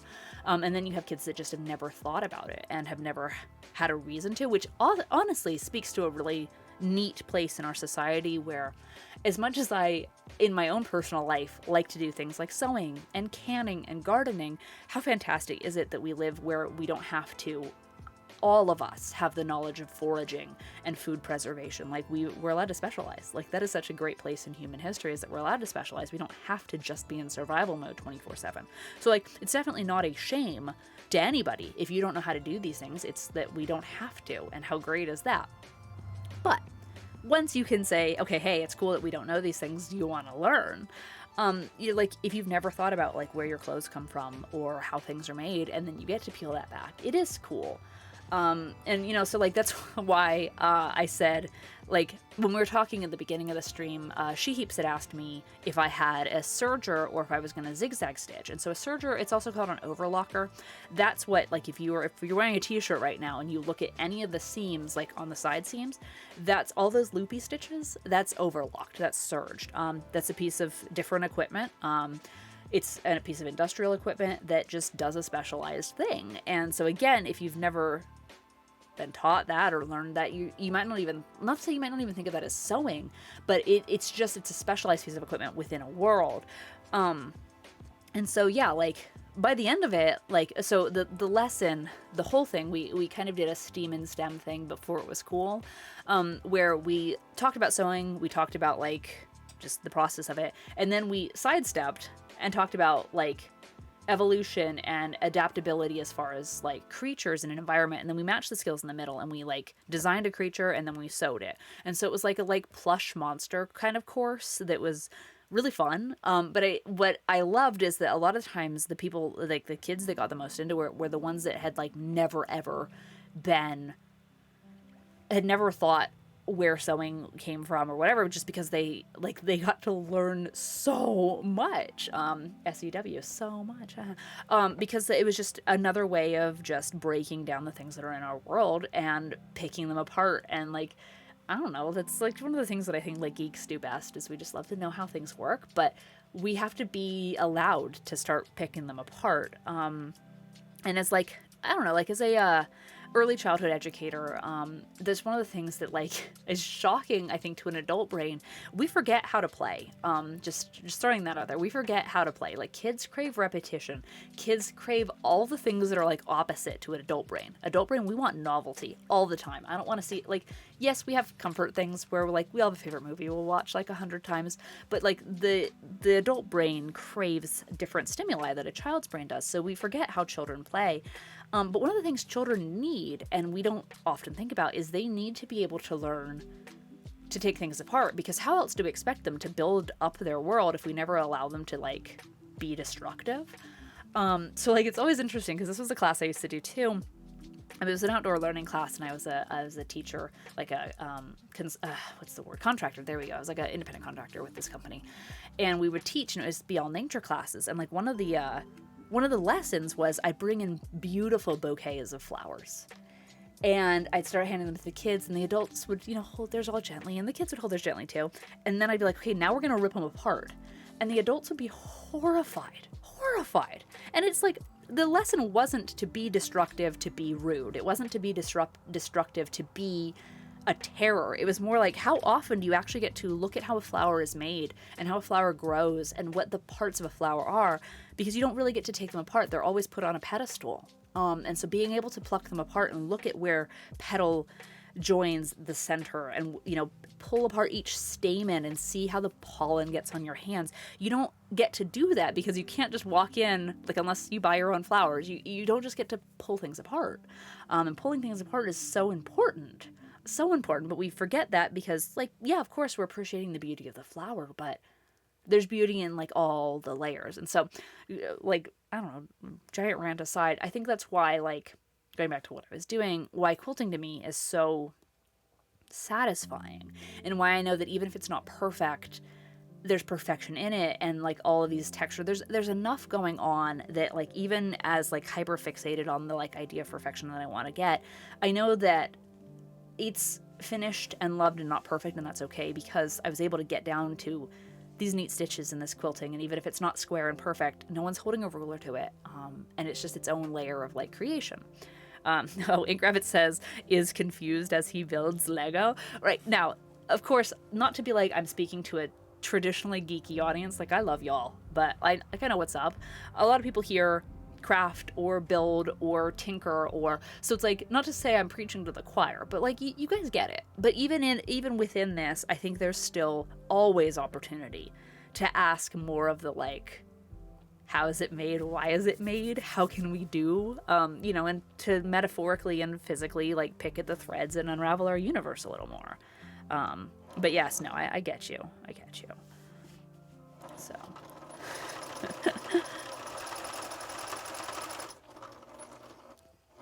but play is important. Asking why, asking how. It's all good stuff.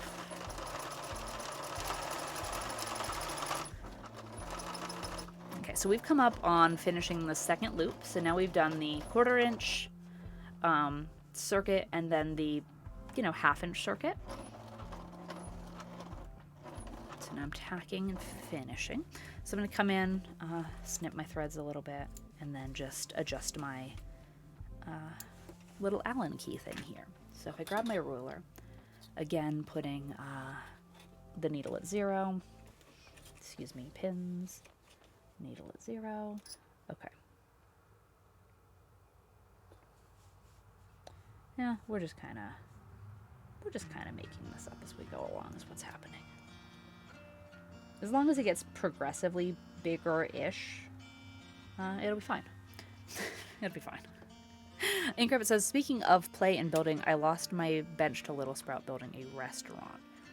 Oh, well, you didn't need to sit there. That's not your dining room furniture anymore.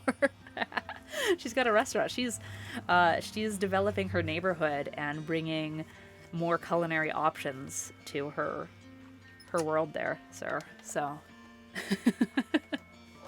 I'm glad to hear it. All right, so now we're doing almost in 1 inch. So yeah, it's gonna get scary. It's hard to eyeball, but yep. Like I said, it's gonna take a couple pivots to figure out where we are. And then I always undershoot it, which I guess is better than chronically overshooting it, because I can always add more stitches. But there? Question mark? Oops. Yep, speaking of overstitching. Dang it. Yeah, I gotta take some of that out. Okay, so what happens when you overshoot? What we're gonna do is I'm gonna cut my stitches a little long, or my threads a little long. Grab a smaller pair of scissors, yeet them at the table. Very important step. And then I'm going to not completely like cut these threads, more of I'm just gonna like back it up. That way I can still bring it to the back and tie my knot. So I'm using the sharp point of the scissor here. Like, this is the thing, like, even if I like know what I'm doing, still gonna make mistakes, still happens. So I'm just gonna very carefully unpick, but not cutting the threads because I need them still.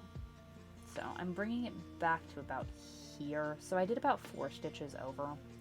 Whoops. So I'll go back about 4 stitches. And then I'll bring the threads to the back and tie them off. And then no one will know. Except you guys who were here, live and saw it. We'll bury our secrets in the seam allowance. Okay, so sometimes I pulled at the wrong thread and just undid my work. It's okay. So maybe one more, and then we'll pull to the back. So I'm going to flip it over. There we go. I had to remember where I was. So when pulling to the back, you just kind of grab a stitch and then you just kind of pull it a little bit and you'll get a little loop. It's probably not going to show up on camera. It's just little. But then you just kind of coax it and its little friend to the back here and then tie them off. There we go. So 2 threads. And then I just do a square knot. So just right over left and through, left over right and through.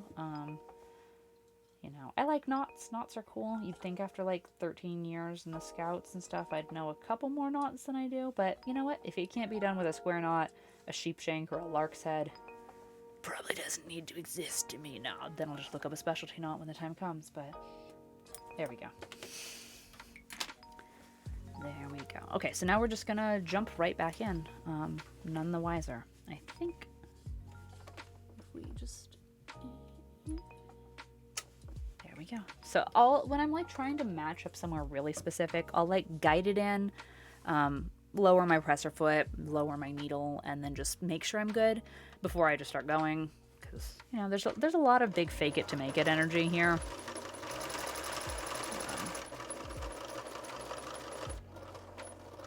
So I guess this one's just going to be hard for me. I have to go way farther. Okay. I'm learning.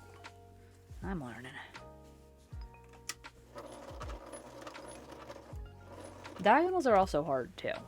Like I chose something that is just difficult for my brain, which is why it's going to be so satisfying when I get it done, because it's like, ha, I showed you, brain, I can do a thing. But until then, it's a little bit of a struggle. There we go. So because I am doing a diagonal, when you have fabric, you've got what's called a warp and a weft. And one goes one way, one goes the other. Don't ask me which one goes which way. I don't know. But you've got threads that go this way, and then the other threads are like woven this way, and then ta-da, it's cloth, right? So structurally on a right, left, and an up, down direction, they shouldn't stretch much. But when you get on a 45, they can curve, and they can stretch. And that's called the bias, which is handy when you want to like exploit that like neat physical attribute. It's really bad when you don't want it. So sometimes when you're sewing on diagonals, or you're quilting on diagonals, or you're working with diagonals, it can like really just aggravate the bias. And that's kind of what's happening here. So I'm really trying to make sure that my basting is good, that I'm not stretching anything, but I am making sure to like aggressively hold it in the opposite direction, so that I don't get ripples, because sometimes when you mess with the bias, you get funky ripples, and I don't want funky ripples. You know, I've put too much into this to have it look funky, you know? So that's what I'm trying to alleviate. So, alleviating the funky ripple dance.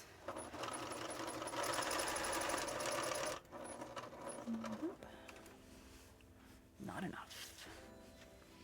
So by the time I get to like the 2 or 3 inches, this is gonna be really hard to guess, because this is already like, yeah, I need to go farther. But look at those lines, like the way that the camera picks that up. It's good stuff. Like woohoo, high contrast and shadows. There we go. A couple more stitches should do it.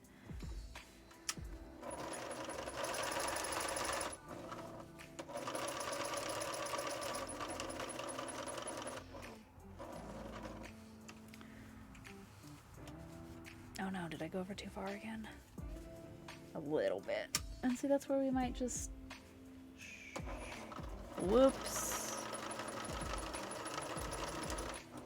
No one's gonna know. I always think of that TikTok sound where it's like, they're gonna know. No one's gonna know. They're gonna know. How would they know? Every time. That just lives rent-free in my brain.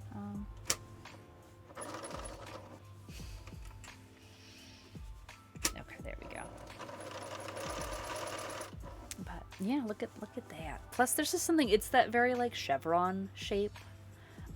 This has given me, and I like that shape. Chevrons are those like repeating, you know, like less than, greater than signs. Nice triangles.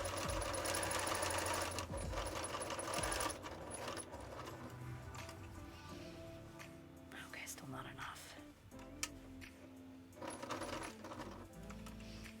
And then we'll get to a point, interestingly enough, because we are not quilting on anything that is square. Because of course we're making a coat. That I'll get to the point where like I don't have to quilt into there'll be spaces like where the arm sides are cut out, where we don't have to quilt. So it won't be an unbroken line forever, which is fine. It's gonna get interesting. Why am I overshooting that one every time? Oh well. We're doing our best here. It's okay. It's okay. That looks good. I'm overshooting the external ones, the convex points, and then undershooting the concavities. Dang proprioception and math or something. I don't know.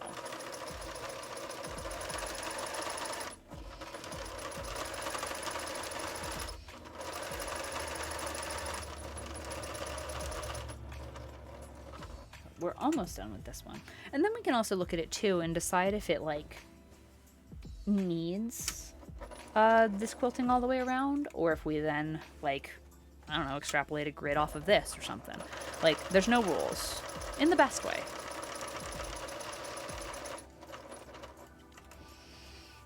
Yep, overshot that one again.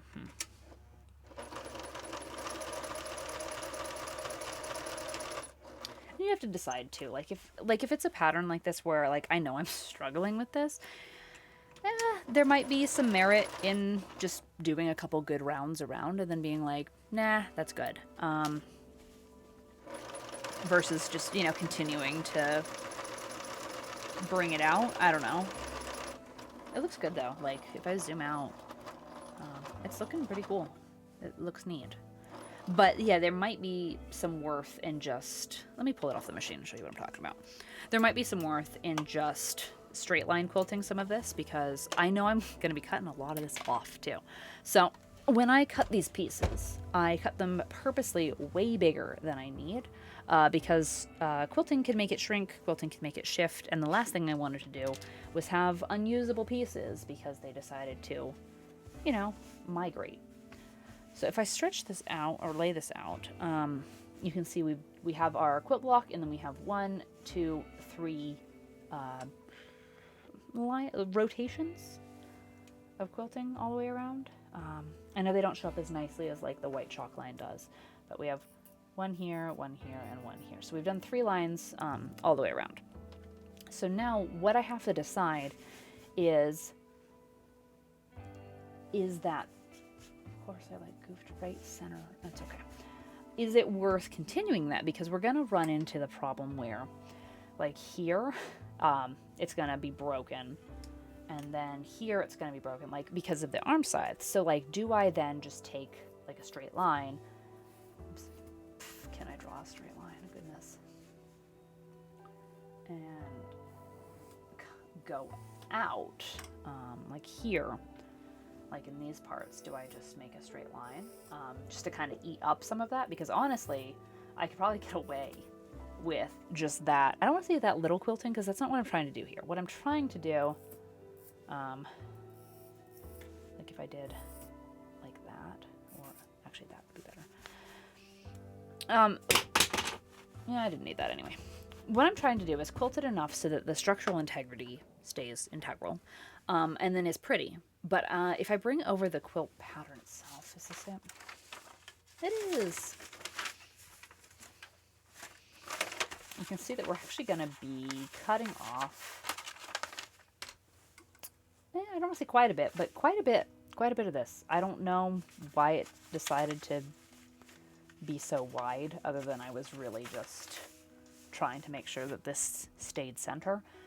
So like, I don't need to densely over quilt this and then chop off all my work. Like that's silly. That's silly, right?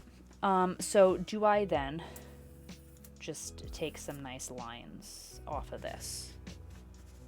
I think I might. I think honestly I might. Because we don't need to work that hard, you know what I mean? Because if we did this, it's funny, we get kind of a Wonder Woman type W thing going on here, which, you know, I can live with.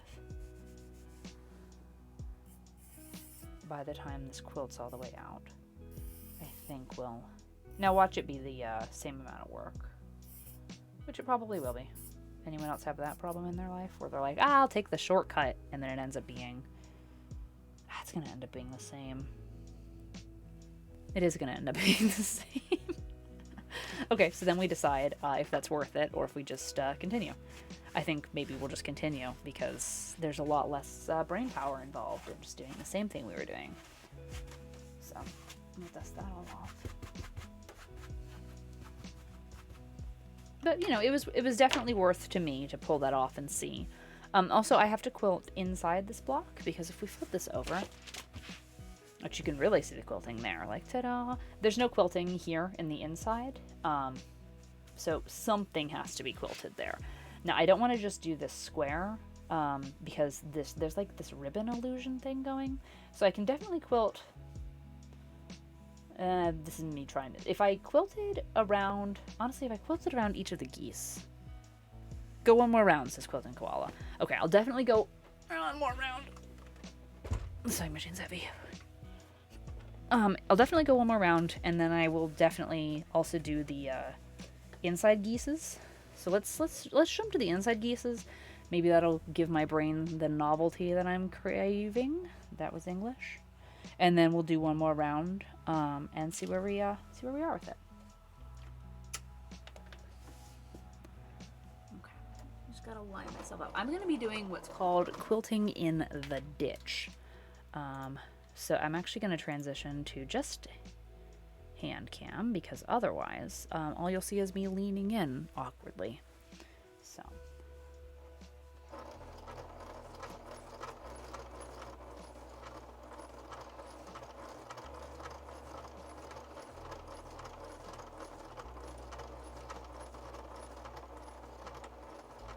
So what quilting in the ditch is you see the patchwork here. Obviously there's a natural like separation between, like, say, this blue and this yellow, right? So in between, that is the ditch. So we're going to quilt. Oh no, it's not looking great today, is it? No, we're not. Never mind. Okay, so this is another thing too. I have this thicker thread in here that I love the way that it looks on the corduroy. Love it. It's my favorite. Just absolutely living for it. I don't like the way that it looks over my quilter's cotton. Like at all. I don't like that. No bueno. Which means what I'm going to do is I'm going to pull this out. We'll finish the corduroy, and then I'll come back in with a thinner cotton thread to quilt on my thinner cotton fabric, which I suspected, but you don't know until you try. So that's why we experiment. So let's see. Let's do one more round.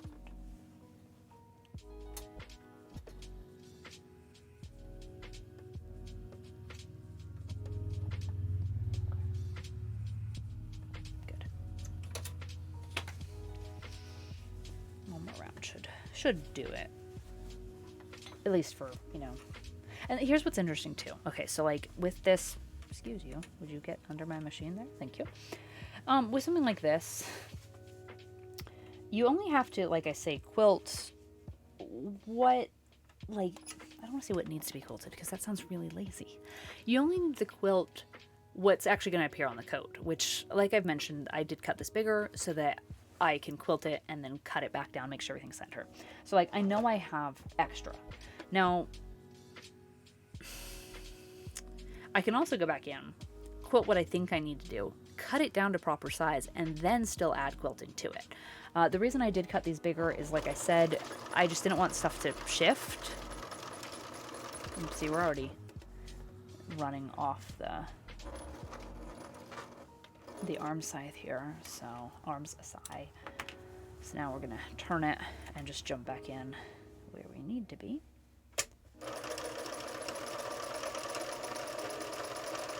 But it's one of those just weird learning curves where I've definitely had things shrink up on me, so I was hesitant and I cut bigger than I needed to because, you know, past examples. But this one didn't shrink up as much, which means I could have been more, like, economic with my fabric, I guess would be the word. But I wasn't. So it's all about just knowing your materials and knowing your limitations of your machine and everything. And I'd always rather waste a little bit of fabric cutting my pieces bigger than have to like scrap the entire piece because it did something funky in the quilting and I can't use the whole piece, you know? So, like, plus scraps are fun and Little Sprout likes scraps and she'll glue them to something. Versus if I had to like throw out an entire arm because it shrank because of the quilting, I'd be sad.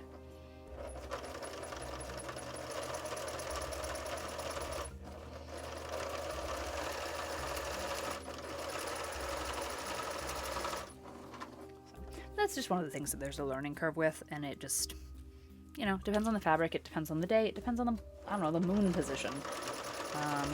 These things just take time to learn. And then sometimes fabric just has a way of being like, ha, ha, ha, ha, bold of you to assume that you know anything. And I'm like, you're right, I know nothing.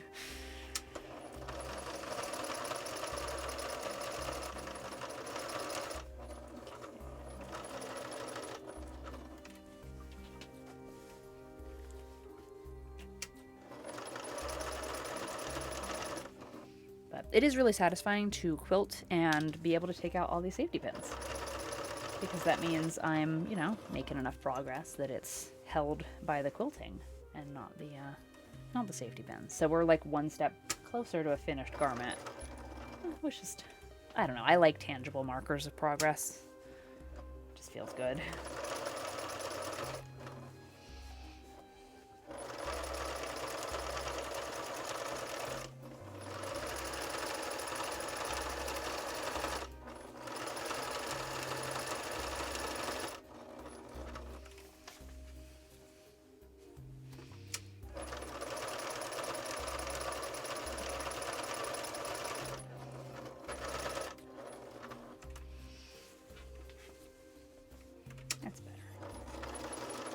I'm getting there. And then, you know, like most things, I'll have a process perfectly, you know, worked out just in time for the project to be done. And I normally work with like one-offs, so I'll never have to do it again. Ha ha ha ha. And what will I have learned? Nothing. Nah, I firmly, despite all my talk, believe that skills play into other skills. It's just one of those things where it's like, oh, cool, I found a nice way to do this one specific thing, and now it's over. All right, cool.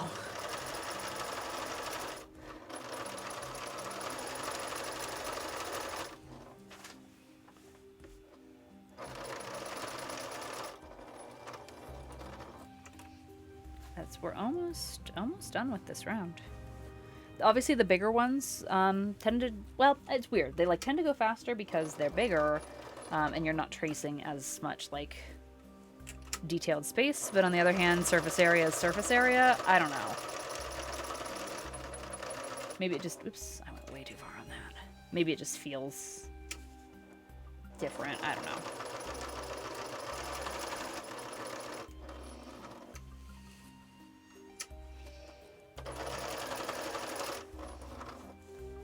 That's okay. The hood's gonna cover that.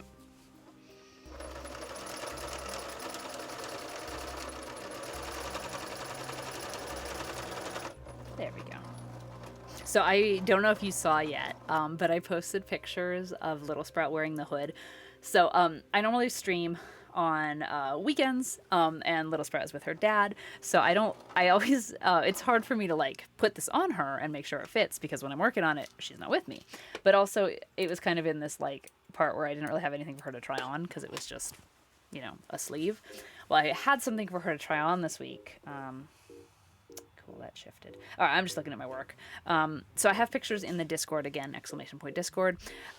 Gets you an invite link. But I put the hood on her and it's so cute. I love it so much. It's a big pixie style hood. It's huge and it's ridiculous and I love it very much. And she liked it too. And it's like, ah, cool. Now I have like energy to finish this because she likes it. But it looks really cute. So if you want to see pictures like of the progress, I know like obviously right now we're in it, but there's pictures on the Discord.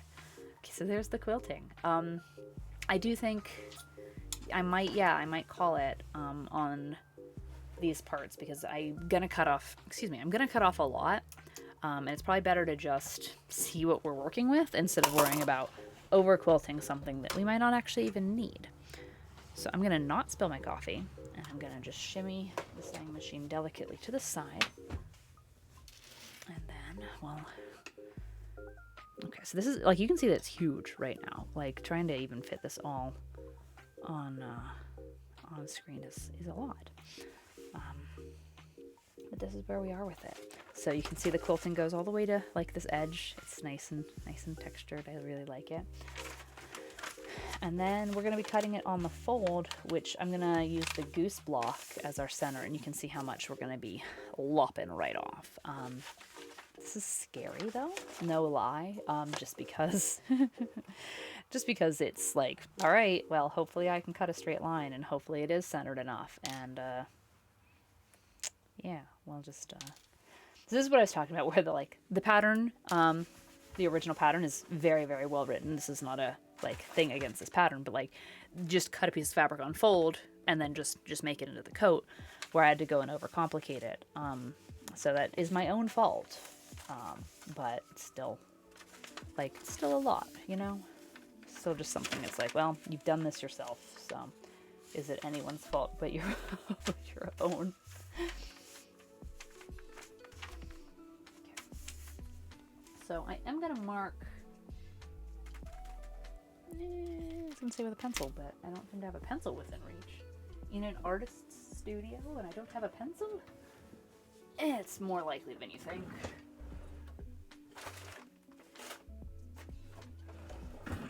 Perfect. Alright, we'll use Kippies.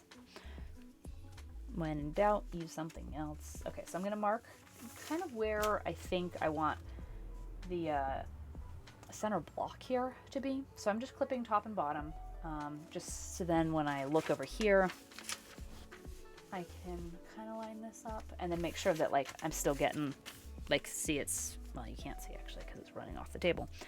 That wasn't going to work. It was going to work on one side and not on the other. Because I could just fold this in half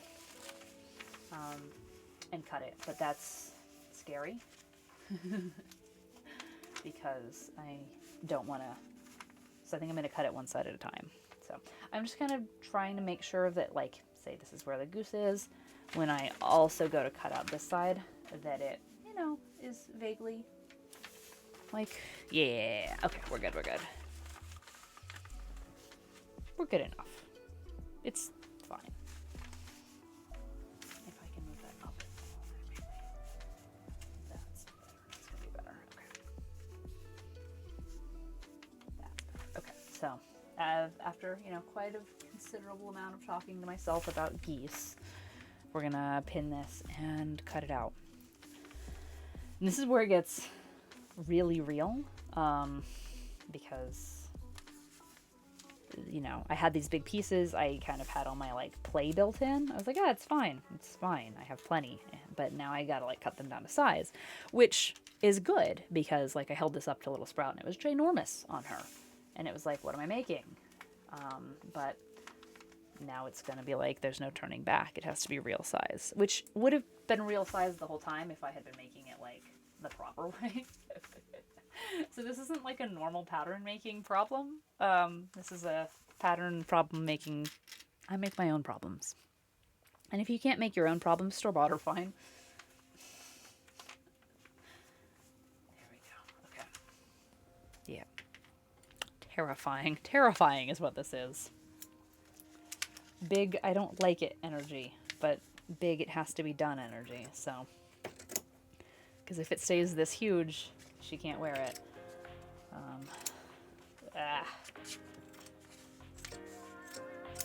It's obviously, we'll just tuck that little safety pin out of the way.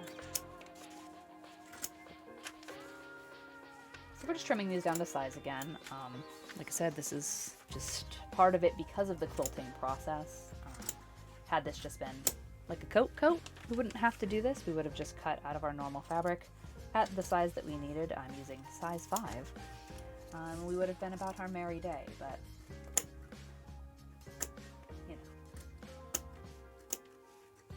I'm really good at making things harder than they need to be. So if anyone anyone else feels that way, I feel for you. I'm really good at overcomplicating things that don't need to be this complicated, but they turn out cool sometimes. Other times I just cry. So, let's see if I can get this a little bit better for y'all. There we go. We don't need my awkward, just squinting aggressively at the fabric.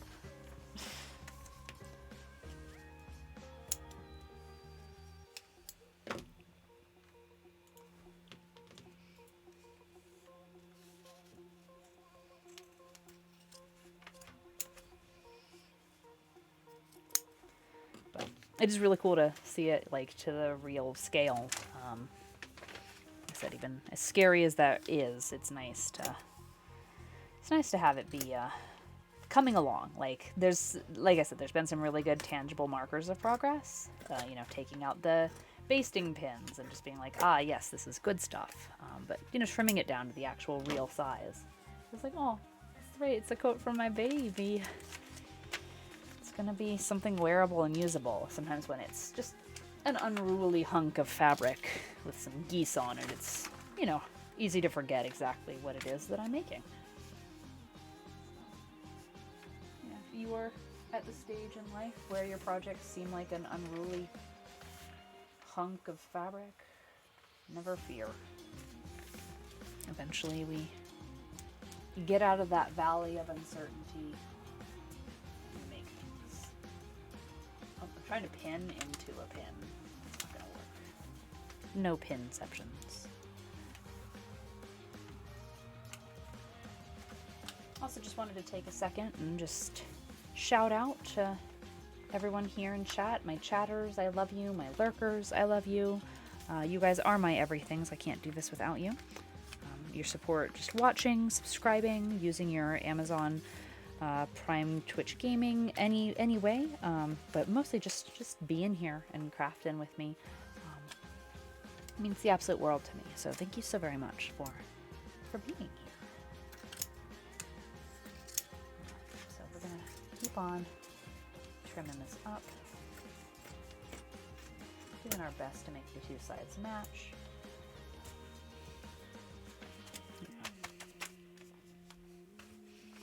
I like to turn things around, you know, like a dog trying to lay down at bedtime. If I don't spin around like 3 times, how could I even possibly be comfortable?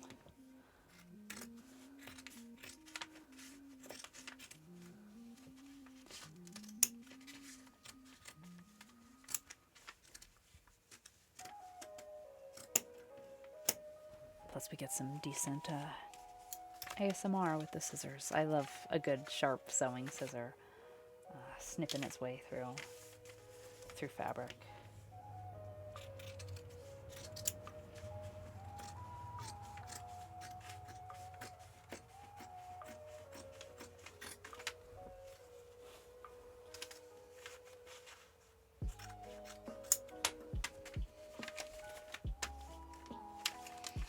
And I'm just going to double check here up at the top by kind of folding this.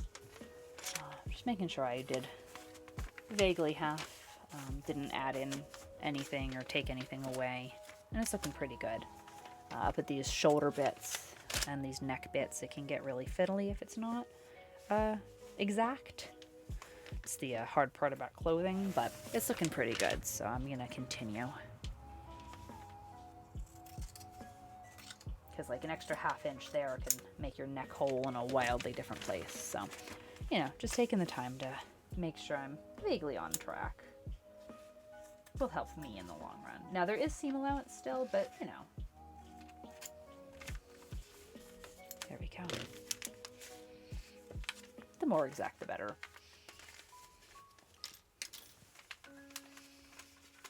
And there we have it. There is the quilted back. Very cute. Let's see. Stretch. It's still big. I mean, it's still a nice long coat. Like, it's probably going to go down to, like, you know, upper thigh. but it should be. What's nice about this pattern, it was developed to have room to grow into it, which just as a, parent of a continuously growing human child, I appreciate that, because the last thing I would want to do is put all this work into this and then have her outgrow it in like a week, because it happens. So it's nice that it's like built to, be long, and then the sleeves are meant to be cuffed initially and then uncuffed as you grow. And it's got some good thought in it. I can appreciate that. So there we go. There's the back. So now it's time to actually do that trimming up of things to all the other pieces. So you can see here that like this top part is sufficiently quilted. Honestly, I might run one more, but like down here at the bottom, I might need to run maybe one more stitch, because like I can still fit my hands here without any quilting. So if we did like one more W, it might be worth it. W for worth it. But I might just also take a break from it for a hot second. So let's do that, because we've still got to trim up all these other pieces, and then we can really see kind of where we are with everything. So here are the sleeves, and the sleeves are big, really, really, really big. So there is a left sleeve and a right sleeve, which is going to be fun. They're not symmetrical on on the vertical. So I was laying out the pattern before I started, just to kind of make sure that I had one of each sleeve for sure, which I know I do, but I need to make sure that I cut one with this pattern up and then one with the pattern the other way. But before I get to that, I'll have to find it. Ink Rabbit just redeemed Hydrate, so thank you for that. Oh, and Stretch. Oh, you're gonna make me work. I guess I need to switch back, but thank you for that. It keeps me, from getting too stiff, although the chair makes such a big difference. I feel like I'm just like living in the 27th century.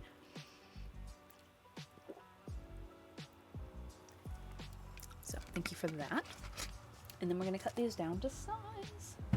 So I've already cut this edge of this one, because I was like, oh no, why is it already right on that edge? Because I was doing it. Anyone else do that, where they get ahead of themselves, and then they're like, oh no, why is it like this? It's like this because I'm like this. Or is that just me? So yeah, we're gonna trim these all up. I'm working completely off camera.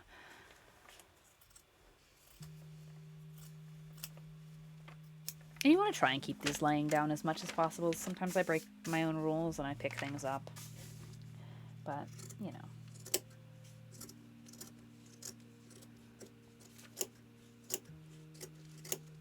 And you could use a rotary cutter for this as well. I personally like the, clip bit it with a scissor and then dump all the thread shavings into your lap approach. But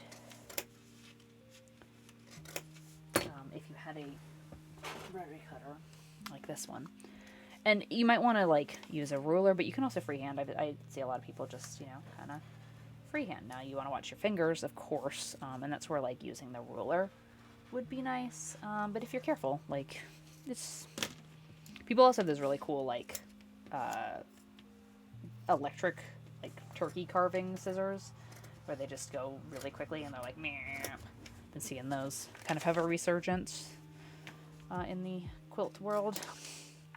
But whatever works for you. I mean, honestly, again, if you're safe and you know what you're doing, well, have at it.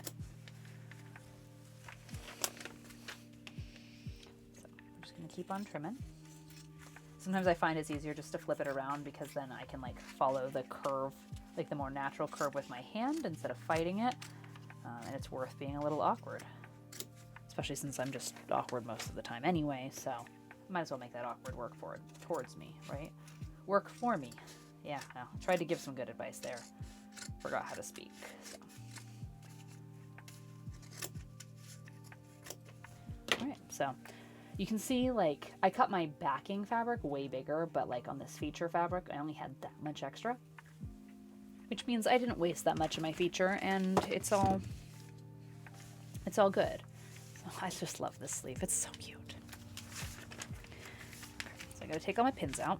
but I'm going to need them here in a second for this next sleeve. I just got to do the sleeves like at the same time so that I make sure I get that right sleeve and that left sleeve thing going.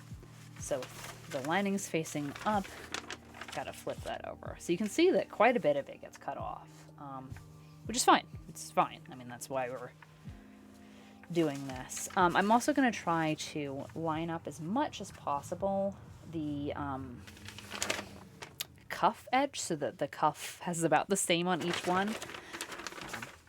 That way I just, you know, one, get my like money's worth out of the cuff fabric, and then two, when we go to fold them, they have about the same. Obviously we, you know, do our best, and if I need that fabric elsewhere, I'm gonna take it first, but still.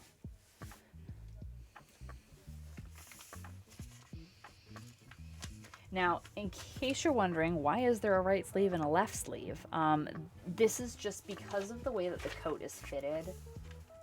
That's how they did the pattern. A lot of times, a sleeve will just be a sleeve, and it'll be kind of this bell curve with an extrapolated bottom.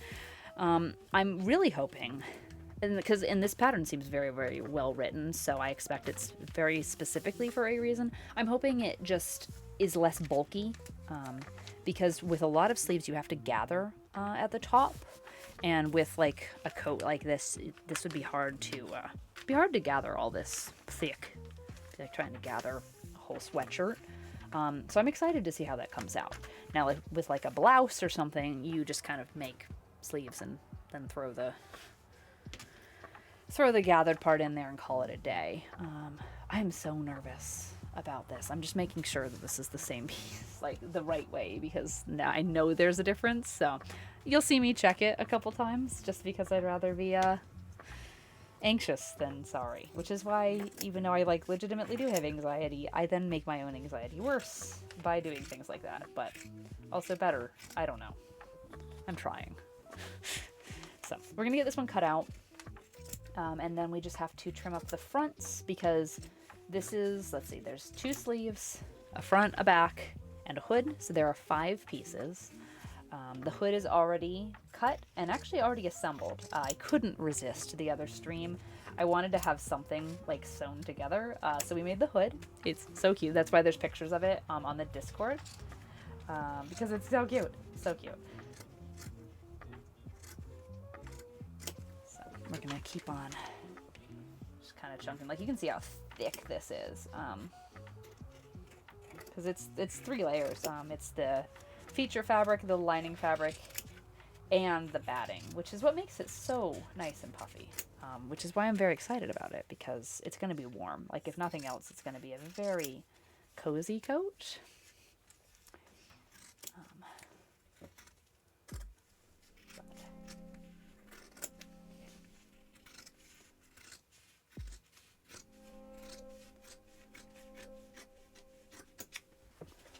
Very cozy.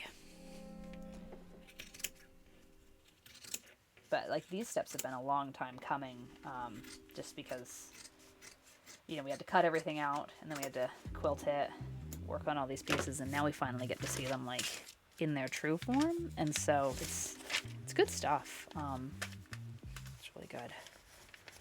Before I get too much farther on this one sleeve, though, there's one part where the quilting got messed up, right where my machine was like giving out. It has a flaw in this whole line here, so I probably should have done that before I trimmed it up, but it'll be fine. I'm gonna unpick it and then just re-quilt this line really quickly, because I want it to be nice, and like once it's shoved inside a sleeve, it's gonna be hard to get to. Like right now, what's nice is that it's flat. Now I don't have to pick out the whole line. I could just back each one up a little bit. Which line is it? Is it that one? No, it doesn't look good on the outside. So we're gonna unpick it. So like, if it had just messed up a couple places, I could have just like, let me zoom in. So like, here's a flaw, for example, right? I could have just backed it up, tied a knot, and then backed it up, tied a knot, and then just redid the part that like I unpicked. But kind of looking at this whole line, I kind of don't like the way it looks on the other side. Which 1, 2, 3, 4, 5. It's 1, 2, 3, 4, 5. It's this line. I know it probably doesn't look much different on camera, but I can tell the machine tension was off, and so it's just, it doesn't even want to unpick. What was wrong? What was wrong? Okay. And that happens too. So what I'm doing is I'm just kind of lifting, there's like a burr at the end of my scissor. It's not good. I'm gonna switch scissors. I'm lifting up like every, I don't know, 5 stitches, and then snipping and then pulling it out. This just allows me to, like, I don't know, see, just do small bits. I know that didn't really make sense. If I just do small amounts, then I can just kind of do, normally, sorry, rambling because it's not doing what I'm wanting it to do. Normally this would just kind of unpick a little neater, but it's not, and so I'm not sure what went on with the machine. Oh yeah, it's being weird. Okay, but there we go. And then I'm always afraid I'm gonna like unpick the wrong line, and it's like, hey, you know all that work? Unnecessary, or I don't know. Okay, so the good news is though, this is like the last bit of this sleeve, and then they're done. Yeah, do you see that? Like the line of fabric there. Yeah, watch this. Ooh. When it actually works, that's really satisfying. When it doesn't work, it's infuriating. But I feel like that's also just kind of life, right? When things are good. It's good stuff. See, the tension was way off in this, which is why it's just easy to pull out like this, which I wouldn't have wanted, because it means that like if this ever had gotten snagged, it just would get really, really messed up really, really quickly. And being like on the sleeve of a kid's jacket, like you can guarantee she's gonna, I don't know, run into a tree or snag herself on a rock or something. So I wanted to make sure that like I'll patch it if it ever needs it, but like if I can just kind of circumvent the like hey, I know this is a weak spot, and if I'm just not lazy and I fix it, then it'll just be better. You know. But at least it was only that one line. I just didn't want to redo it right when I was sewing the sleeve the first time, because I was so afraid I was going to run out of thread. I was so afraid. So we waited just on the off chance that like I had to do it differently. Which you may be thinking, hey, but like Catherine, wouldn't it be better if it matched? I would have backed it up and just probably like over sewn it to try and keep it, but I don't have to worry about it. So sometimes, like, I'm not saying you should leave your projects and just see what happens, but sometimes just being like, you know what, I don't need to stress out about this at this exact second, works out. So we're just gonna really satisfyingly peel that away. These sleeves are so cute. So before I sew it, the outside of the sleeve is this fabric. This will get bound off along this edge, and then this whole part can be a cuff. So like right now at her size, the sleeve's gonna look like just about like that. But then as she gets bigger, obviously we can cuff less and less and less and less, and eventually just no cuff if her arms are long, which is fun and super cute. So like little baby sleeve. It's so sweet. I love that this fabric is the same fabric, just this is a blue background colorway and a white background colorway. So like if you really get in, you can see like this is the same rows, like here and here and here. Yeah, here and here are the same rows, the same kind of like big cone flowery type. It's very cute. So like just one of those details where it looks like even more, like even if your brain doesn't connect to the exact same fabric, just different colorways, like they go together. So it's just neat. Which, you know, just as a designer, that makes me happy. And then as a, you know,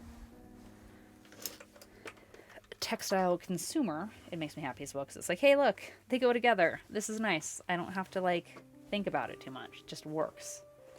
All right, so let's get the camera. So I'm going to use our little like Allen key thing again here.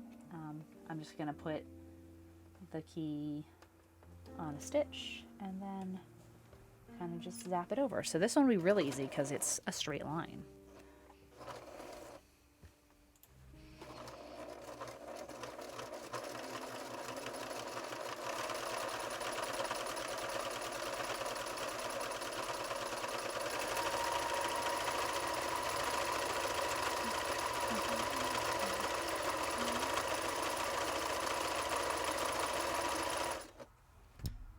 thread.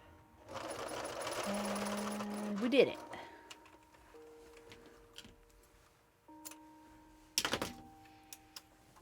Okay. Very gently put the machine over there. And now we're back to having 2 perfect sleeves, although this has a bunch of thread up here for some reason. 2 lovely sleeves. You can see how it's funny. I actually really like this side, so it's hard for me to want to like put it on the lining just because I like the way the like pink thread on the white is, which is what we were saying earlier, where like, you know, you can quilt in different colors and have it still look just really neat. But you can already see, and this is just from like handling them, you can already see how like gloriously scrunched this fabric's getting, where it's got those shadows. And that's going to get more with time. The more worn in this gets, the more deliciously crumply it will get. Which can be hard as a perfectionist to like see it. It's like, oh, but it was so smooth. But like as a quilted, living, heirloom, cozy, you know, garment, it's nice to see the scrunch, and it'll wear in really nicely. So there are our sleeves. One of each style, a left and a right. And then sleeve. Kind of setting the other pieces to the side. Here's the hood. It's this pixie hood shape here. It's blue on the inside. I thought that was fun. And then last but not least, we have that's the back. The front of the coat, which should have had its pattern piece in with it, but it doesn't, which means I might need to take a break and find it.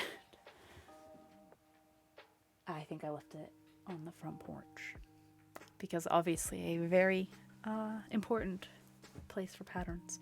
I was trying this on Little Sprout earlier, and she had a popsicle, and it was lovely. It was like 65 degrees Fahrenheit today, which in the middle of winter meant it was absolutely lovely. And I was just kicking around. We were playing in her dirt pile, because my child wants for not. She has plenty of toys, but I love that she like loves her dirt pile, and it was the perfect day for the dirt pile. But I was kind of trying to try this on her. She was running around, and yeah, I totally left the pattern on the front porch. So I'm gonna take a quick a quick like BRB break. It's about 8:30 my time, so Pacific Standard Time is about 8:30. I normally go till about 10 or 11, so I'll definitely come back. So you know, don't go anywhere. But stretch, get yourself a snack, chat, ask questions. If you have any questions, or if you've been wanting to ask a question but been afraid to interrupt, first off, don't worry about distracting me. I can get distracted all by myself. But second off, I want to teach just as much as I'm here to learn. So if you have any questions, let me know, and I will be right back.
right, we're coming back.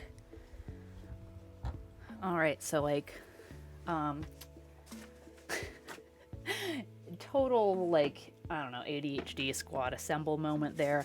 I remembered having the pattern on the front porch, so I went straight there because, hey, if I remembered it, then my brain must be telling me something important. And it wasn't, because I brought it back in here. In fact, it had just fallen off the table, which now I'm sad about. Not for the wasted time or anything, but more so that I let all the heat out of my bus and now I'm cold. That's what I get. That's what I get. So I'm going to crank up my heater. And let's let everyone have a couple minutes to trickle back in. All I'm going to be doing is trimming up that front piece. But the good news is I did find the pattern instructions while I was doing that. And by find, I mean they were just on the craft dresser, which is to this side. And it's organized on the inside, but the top ends up just being mostly where I keep forgotten teacups and camera equipment and chaos. So it's not pretty, but it's handy. Whew, man, I don't know, but I'm just a lanky person, but I feel like I just cannot hold my heat like at all anymore. And it's like once I'm cold, I'm just chilled. Don't know when that started happening, but I don't know. This whole like hitting 30 thing just hits differently now. So on these front ones, I definitely cut these pieces quite large because I wasn't sure if I wanted to do decorative. I don't want to say decorative nonsense, but you know what I mean. So I did leave myself a lot of extra play. So you can see that I'm cutting off quite a bit. But this corduroy, it's kind of mystery corduroy, where like all quilters for sure are dragons. They have a quilting hoard, a fabric hoard. And so this was just kind of in our hoard. You know, what battle we won it in, I don't remember. So it was one of those where there wasn't quite enough to do 2 projects out of. Like there definitely wasn't enough to do 2 projects out of. So just being able to use it properly, have my little bit of extra to do this one just really nicely, means it was okay to, use a little bit inefficiently just to make sure the project was done right,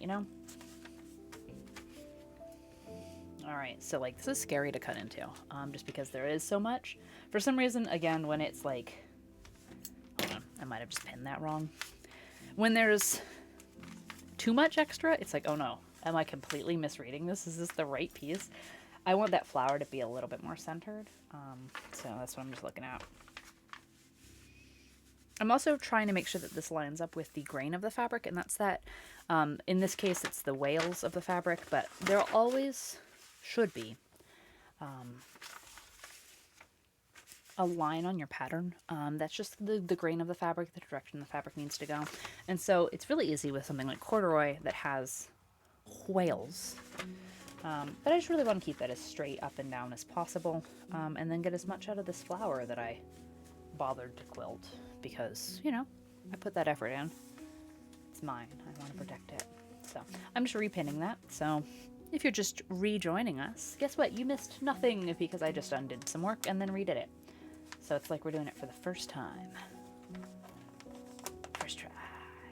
Okay, some of my pins are getting dull, which means it's time for them to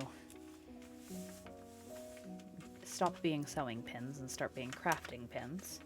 But you may be wondering, what's the difference? Well, crafting pins get glorious duties like opening up bottles of glue that I need a pin to stick into.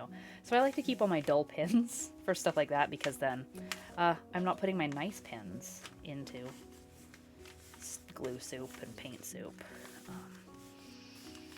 I'm putting dull pins. And then that way, I use a pin till the end of its usefulness, and then I give it a new purpose. Okay, so this one, I'm kind of glad I'm starting with this one. It got a little bit wiggly in the quilting, so it does not want to lay flat. My goodness. So if you kind of feel like I'm cutting it out 6 different times and repinning it, it's because I am. So I'm just laying it and then double checking. I'm probably going to have to repin this one again. No, it'll be okay. It'll be okay. It'll be fine. It'll be fine.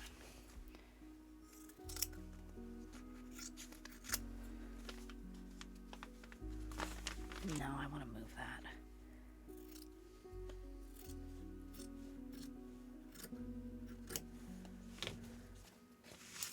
No, it'll be okay. All right, here we go.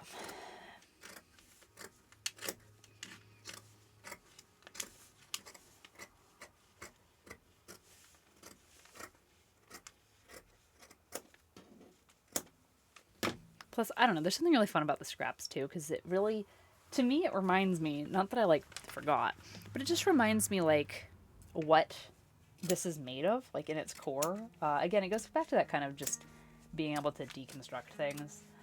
Even though I've been working with these layers this entire time, like this is not new news to me, it's still neat to really just be reminded of like what's in here, you know?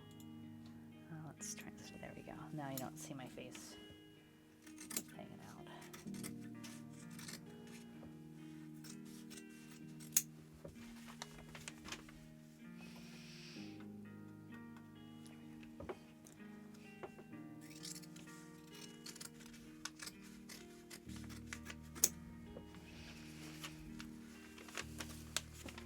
Okay, so before I cut off all of that, I'm just going to flip it over, make sure it's, you know, looking decent and centered and everything. So the last thing I would want to do is just rip off all of this and be like, oh, just kidding, I needed that.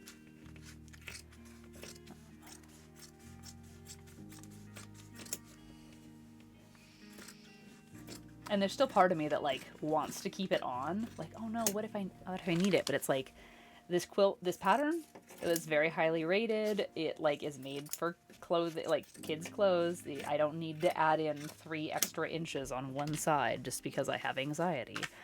Like it's gonna be fine. They know what they're doing. It's just that, you know, preservation of wanting the things to work out after you've spent a long time on them. It makes sense. Okay, so then there we go. So we have the daisy one on this side, and then the tulip one on this side.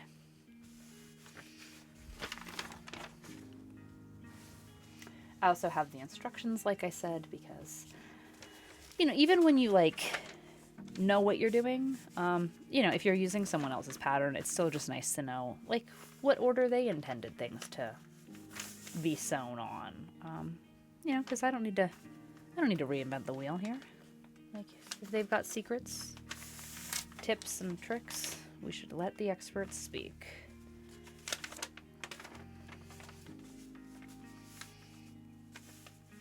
Okay, so again, just going to do the same exact thing where I'm going to pin this down. Making sure, again, you know, it got a little wiggly, but we're doing our best. It's okay, it's for a wiggly kid.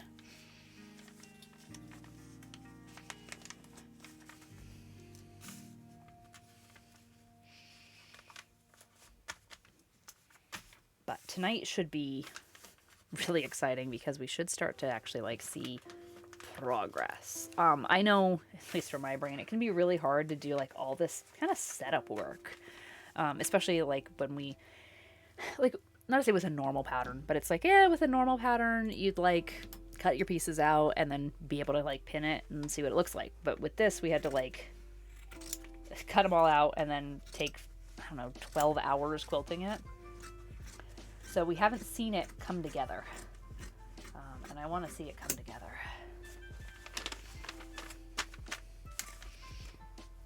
And it was funny too because it was warm today. Now where we are, we always get a false spring. Always. It's devastating to like crops because everything warms up, everything blossoms, and then it freezes hard again every single year. So like we're in our false spring right now, and so like we're running around playing. And it's like 65 degrees, and I'm like, oh no. I haven't finished this like heavy quilted quilt jacket, and now it's already spring. I wasted my time, my effort. But I know it'll get cold again. Like our winter is really in February, March. January is hit and miss, but it just put a little fear into me today when it was so nice, because I was like, oh no, if I've put all this work into this and then I like missed winter, I'm gonna be devastated. You know? There we go. don't think I've missed winter yet. It hasn't even been Groundhog Day yet, has it? When is Groundhog Day? Things I should know as an adult in America.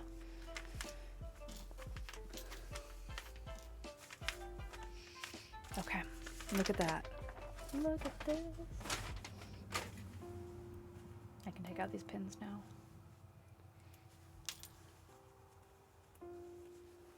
All right, look at that. Oh, I love this. I'm so happy. Okay, so I've still got some threads everywhere, but, you know, now it's like looking appropriately sized because it was looking like an adult size coat before. And that's, you know, fine if I was making an adult size coat, but I'm not. So now it looks like a coat for Little Sprout, a little coat for Little Sprout. I think it will overlap a little bit. I think this is made to have toggles, but we'll see. I think she wants a zipper. We'll see what happens. Yeah, should we put it together? Should we put it together? I think we should put it together. Man, we're like double fisting that coffee. Okay, let's see. We need the back and the front. So there's two ways when you're putting together coats or blouses or anything that has an open front. You can sew at the shoulder seams and sew at the side seams and then sew your sleeve in, or you can make a shape or you put them all together. And actually, you know what? I'm just going to show a little bit of this. I don't want to show too much just because you can go support this artist and buy their own pattern, but just for illustrative purposes, you can see where we've got the back, the front, and the sleeves, and it makes kind of this, like, I don't know, cryptid looking mabobber. That's what we're doing. So that's why I wanted to check the pattern and see if we were sewing shoulder sleeves and side seams and then putting the sleeve in, or if we're sewing it all at once, which admittedly is hard because my brain doesn't think that way. I like to do shoulders, sides, and then sleeves versus shoulders, sleeves, then sides, but you know what, I'm always down to try something new, and I think just anytime I get to visualize a new way of putting something together is good learning for the brain. Okay, so what we're going to do is we're going to put our back with the right side facing up. So we get to see our beautiful patchwork here. And then we're going to place the front pieces right side facing down. So now I have to actually commit to which one goes where. I think I like them this way. Yeah. Okay, so now with them facing down, it doesn't super matter. I'm being picky. Okay, facing down. Oh, it's actually gonna be a coat. So we're lining up our top seams. So that's why I'm gonna lean awkwardly here.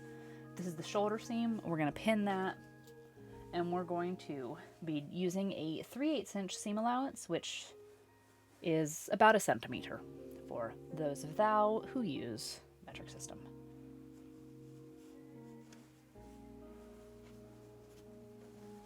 Okay. Look at that. Look how thick that is. Like, it's like 2 Oreos stacked on top of each other. Look at all that. Ugh. Like, my poor pin is like, ma'am, that's a lot to go through. So we just want to make sure everything's, you know, in the right place. So if it's not in the right place when it's pinned, it's certainly not going to be in the right place when we sew it. So if you're sewing something like this and you notice that your pins are just not doing it because it's so thick, you can also use these like little clippies, which is super handy because they just like to kind of go over the edges like that. See, even with that, I accidentally miscaught that edge. Oh, this is gonna be fun. This is gonna be a lot of work. Okay, so we're gonna sew those, and then we're putting the sleeves in. Cool. I'm not scared. Yeah, I am. Okay, another thing we're gonna do is, just because I want to save my nice thread, I'm gonna switch threads. Which, you know, should have thought about while I was up, but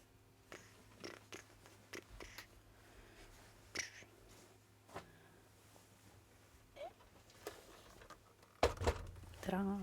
Okay, so let's see. I have a bobbin, nice bobbin made. Let me grab some thread real quick.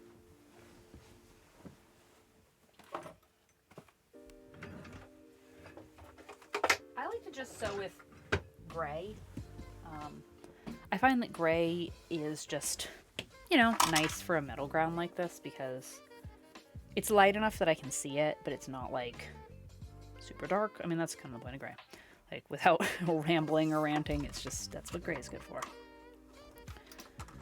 Okay, so we're gonna go ahead and thread her up.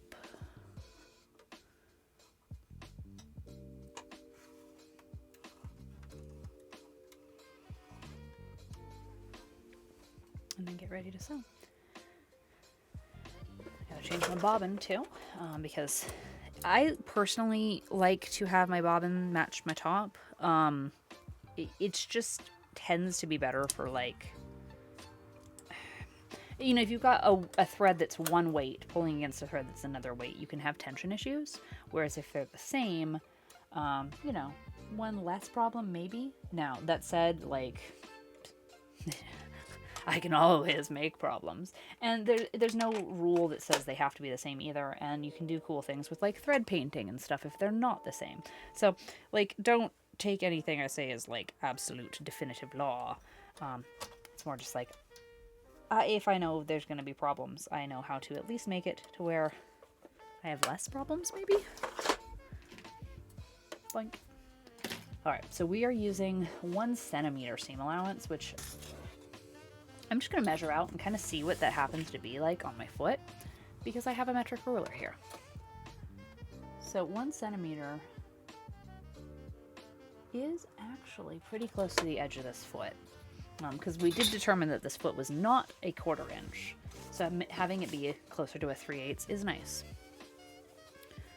So a lot of times you'll find that clothing seam allowance tends to be about 5/8, so over 1/2 inch if weird standard is not, or yeah, it's a little bit over 1/2 inch, and that's so that you have room to like tailor it. You have some play, you know, if you've got a client that isn't exactly the same as your pattern, because guess what, they very rarely are. But it's interesting that this one's actually only the 3/8, probably because it has so much play in it. Like already, like it's built big, so it doesn't need to then have more. Oh,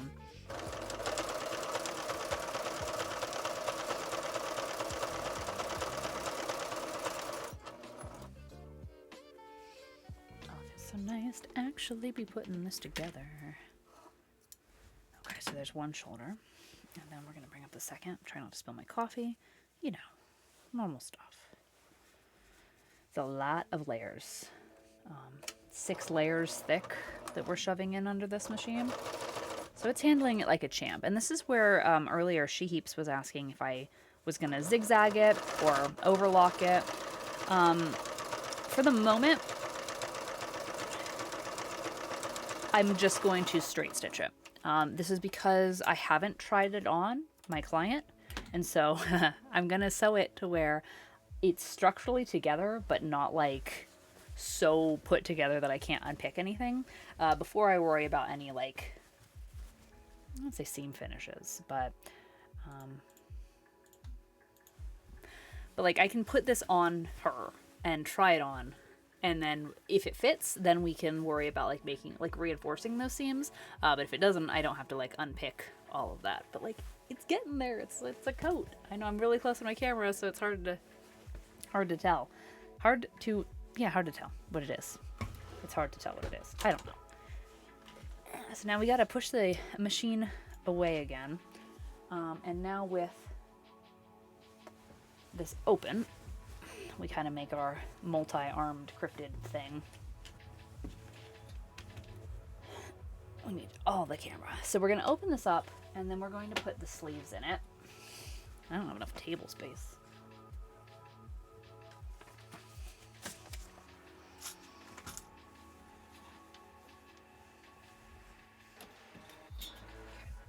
So we're going to be taking the, cool, if I'm, okay. the sleeves, and they're gonna line up magically somehow in here. So it's gonna kind of make a, like I said, kind of a multi-armed cryptid thing. Now, this is where keeping your patterns and reading your patterns is important, because on this sleeve there are notches. So let me zoom those in. Okay, and then on the back there are notches. Those notches need to match. So that's like a pattern maker will put those in there so that you have some context when you are sewing like wild things like this and need help. So kind of smashing them all back to each other, because these can get really fussy, like really fussy otherwise. So here on the back, you can see that there's the same notches from the sleeve. So especially, like, remember how there's a left sleeve and a right sleeve? This is where that plays into it, because the notches are on the back. So they're here. And then the notches are here. So I'm just going to throw clippies kind of at the notches. And then I'll zoom you in so you can see what we're doing. So if I was to push this so it all fits on my table. Now this notch and this notch need to match up. Yep. And they're always, not to say not intuitive, because again, that's not a like reflection of the pattern. It's more just like the reason that those notches are in there is so that, because the sleeve shape is bizarre, you have a point of reference, because it's going to have to curve around. And without those notches, it would be very tricky to tell what's going on. Because when you're sewing for clothes, you are sewing for the 3D form. And so in 2D, it doesn't always make sense. So also, like here at the center, or maybe not quite even center actually, there is another mark. And so that mark right here needs to come and make sure that that's what's open in this. So it just gives you context. That's all that these marks are, is context, because otherwise it'd be anyone's guess to where all this weird stuff just laid in the sleeve. So now I know that all of this kind of needs to get distributed best it can. Actually, I'm gonna check that notch. Oh, and the center notch for the shoulder seam. All right, yep, they want that to fit there. Okay.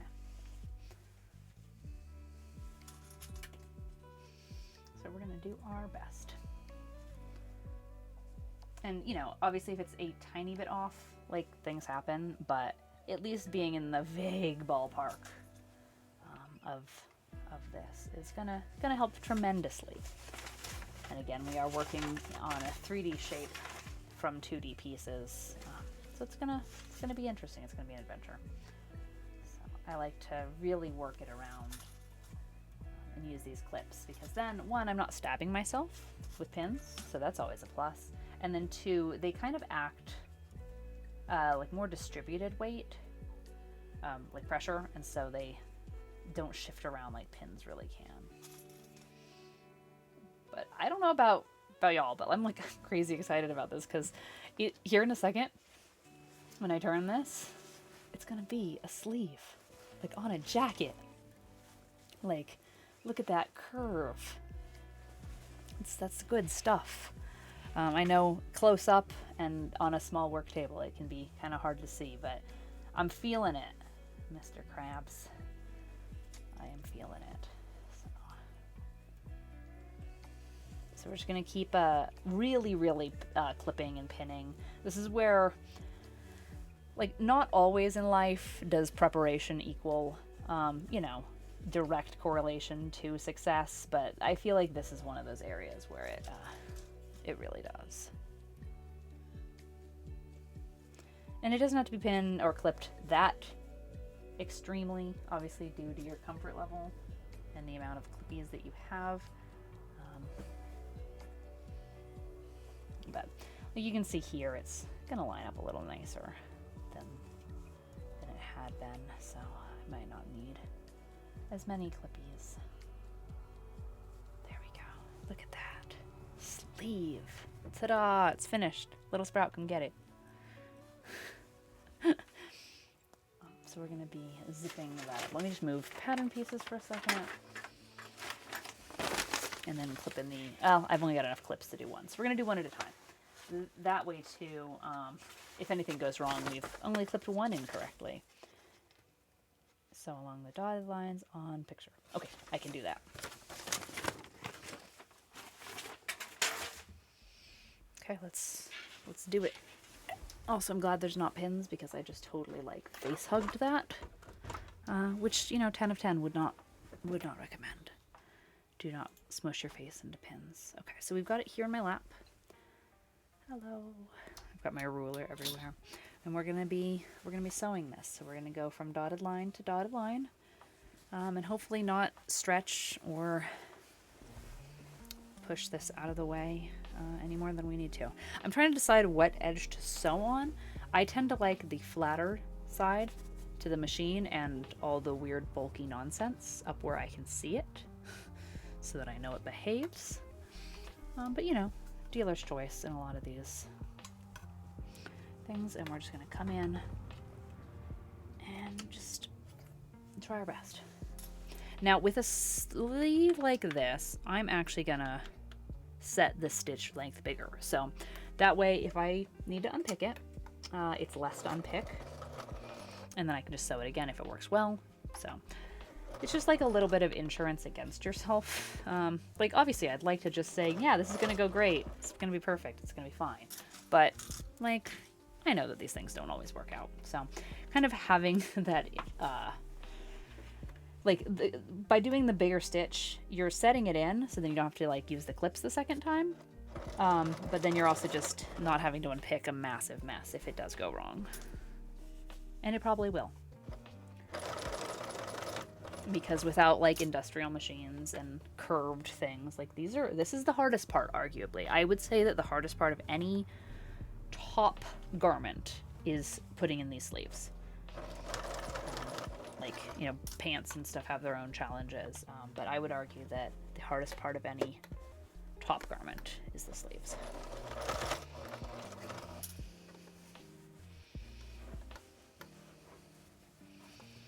So we're just going to kind of move a lot of this nonsense out of the way. It's kind of bulky and awkward.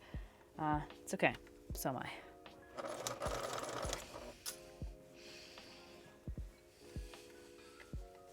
So this is definitely why you want it pinned and clipped, because you see how much like manipulation we're having to do. Like I would not want to have to make this seam up as I was going.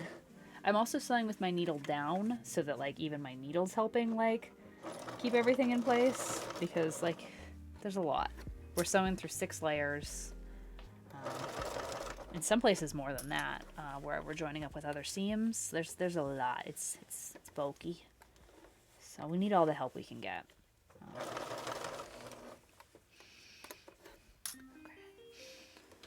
We're getting there though. It's feeling good. It's feeling like it's doing what it's supposed to.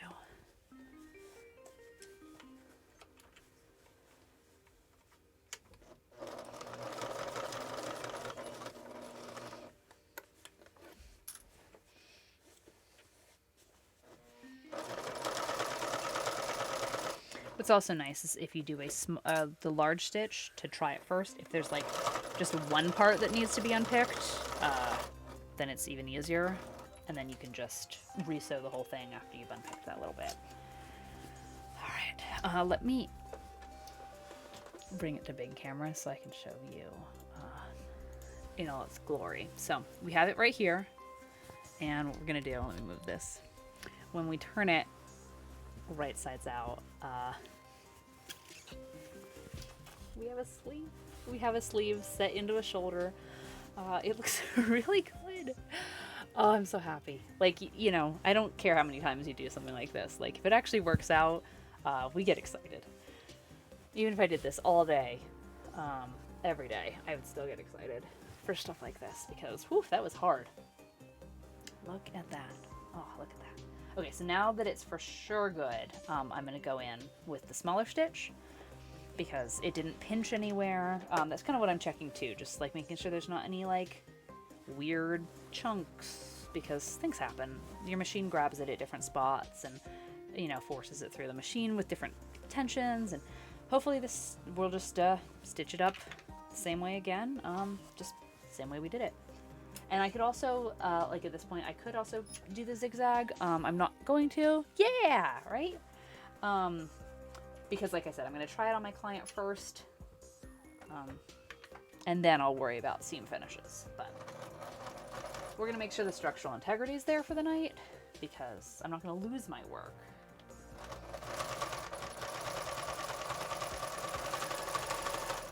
But it's good to just have things work, right? Things work out. We've put in a lot of work into this. I want it to keep working out for us. And then I might take this and try and serge it as well. We'll see. Overlock it. Because this is outerwear, so I do want it to be sturdy.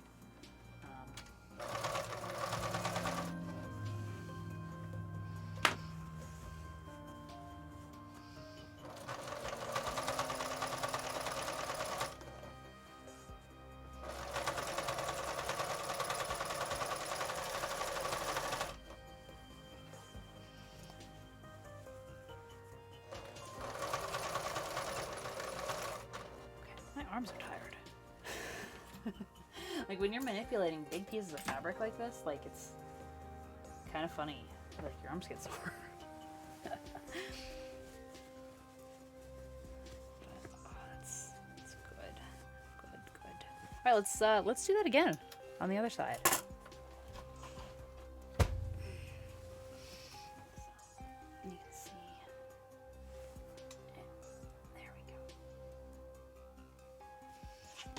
So if we lay this out really nicely, you can see it's a coat. It's a coat, the sleeve. Like we can almost put our arm in it. It's not sewed up the side, but it's getting there. Okay, so there's the other side. So we're gonna do that exact same thing. So I'm gonna find the pattern again, mark my little dart.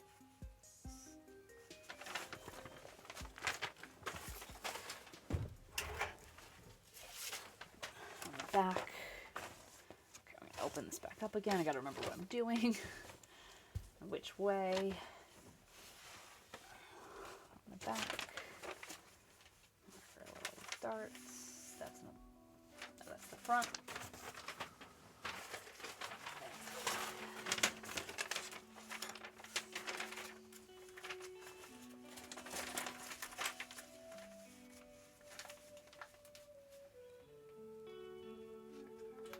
Okay. So now when we put our little sleeve together, just like so, we can match this back up. Let me bring my mic back over so I can talk to y'all. There we go. Okay, so we're gonna do the exact same thing. We're gonna clip this one. Now it's hard because because I know it worked. It's like, I did that.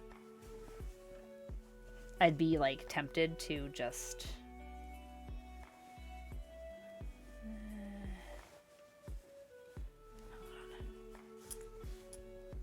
hold on. It doesn't seem right.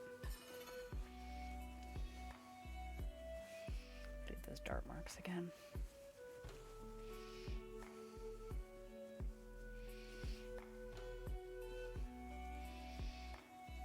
And obviously, like, the better that these are lined up, the more comfortable the final piece is going to be.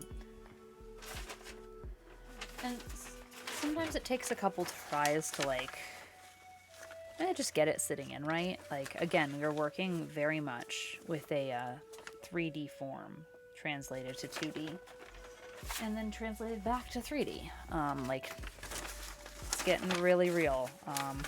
And that is very, very hard. So, like, if it takes a couple back and forths, I'm never, like, upset or flustered or embarrassed by that. It's just part of it.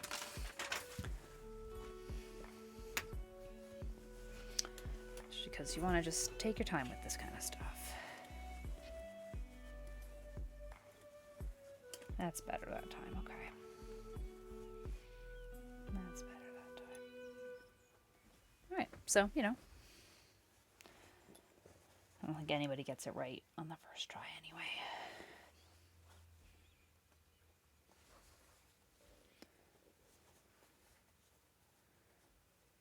There we go. I gotta take out some of these safety pins that we had stored in there.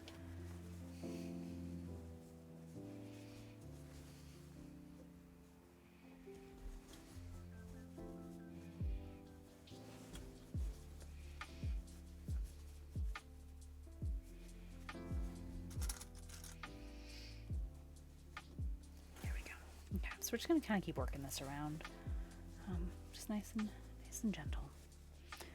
Like I said, this is the hardest part of this, but obviously, like, it comes around really quickly back into just being something. So that is exciting. This is a little bit of fussing, a little bit of fidgeting, and then ta-da, jacket. Which, even though I'm like doing it, and even though I've done it before, it's still just, I don't know, it's just kind of wild, honestly, to just be like, these weird pieces of weird, and now it's wearable.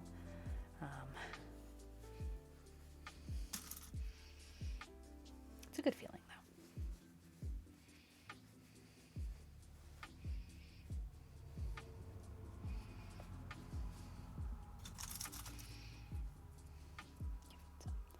Again, we're just gonna clip this. Hey!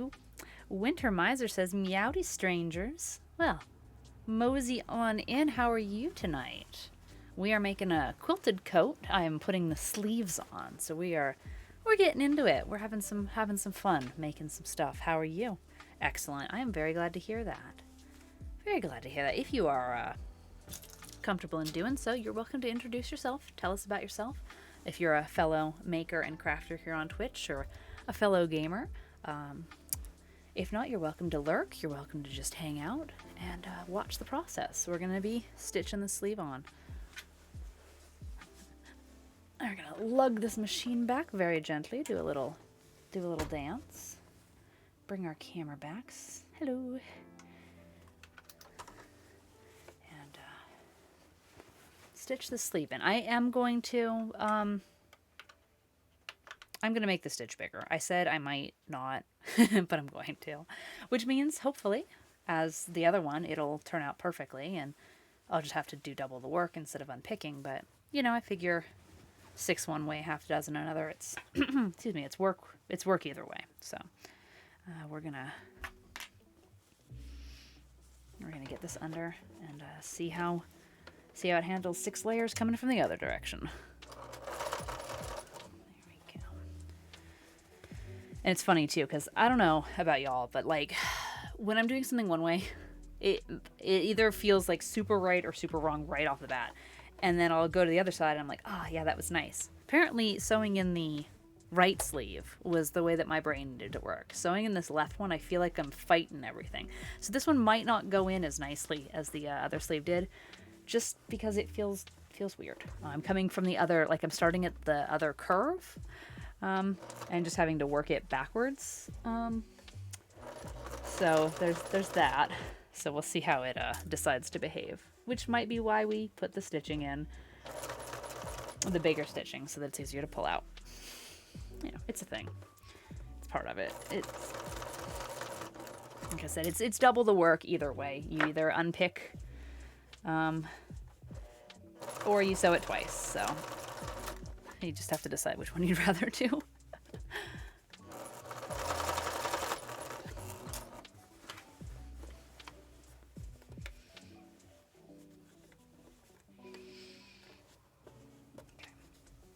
Again, sewing with my needle down, just taking it nice and slow over these curves. Again, we're manipulating through 6 layers, so it might need a second. Like, it's fine, I need a second sometimes too.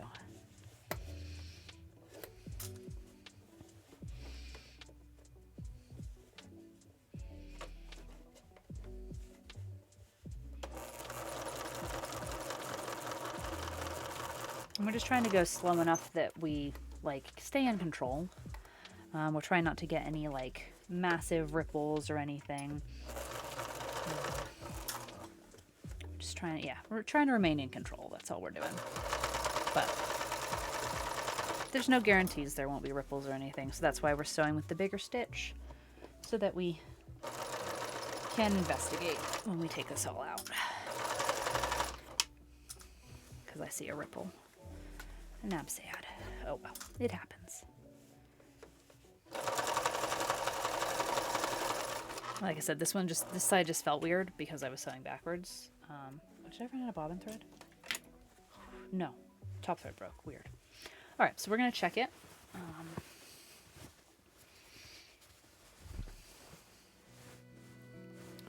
You know what? We did okay.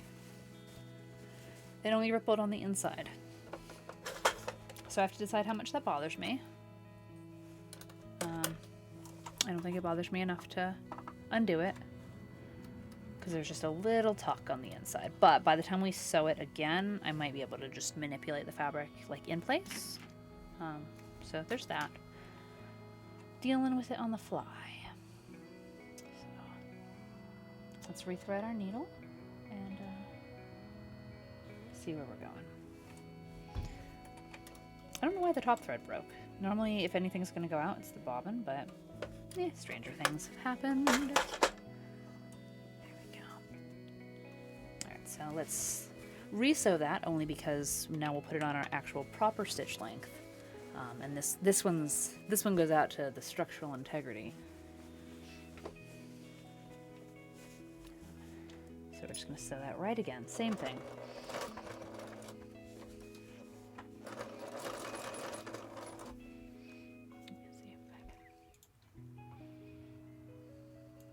There we go.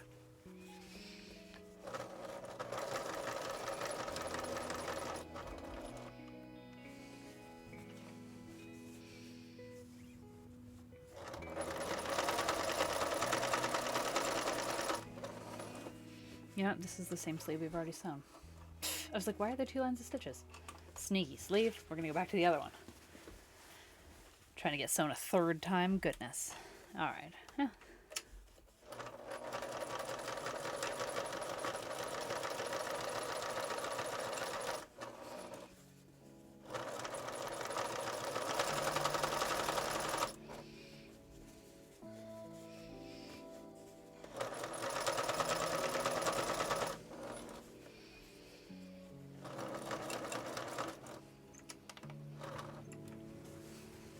So like here at the shoulder seam, we're going through a lot of layers there.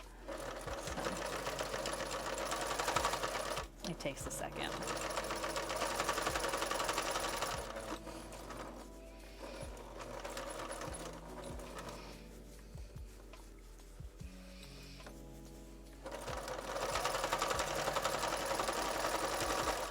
There we go. That feels better. That feels real good. Okay, so now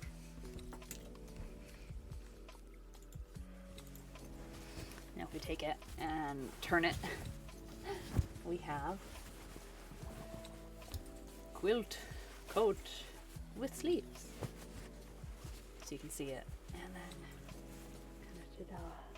right? Like, I know it's hard to see because we're real close in each other's laps here. But we've now attached most of the pieces together actually at this point. Pattern was on the floor. So now what we're gonna do,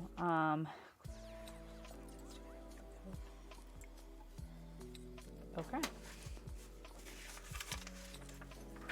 We're gonna like actually zip this together here. Like here in a second, it's gonna be like actually legitimately a coat.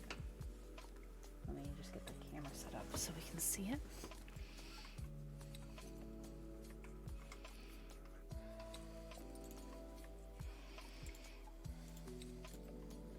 There we go. Hey, I'm back.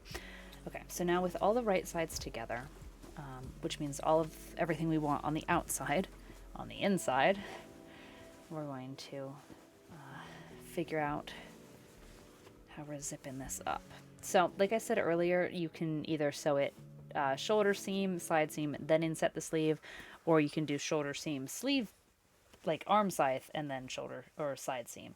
So that's the route we're taking with this one.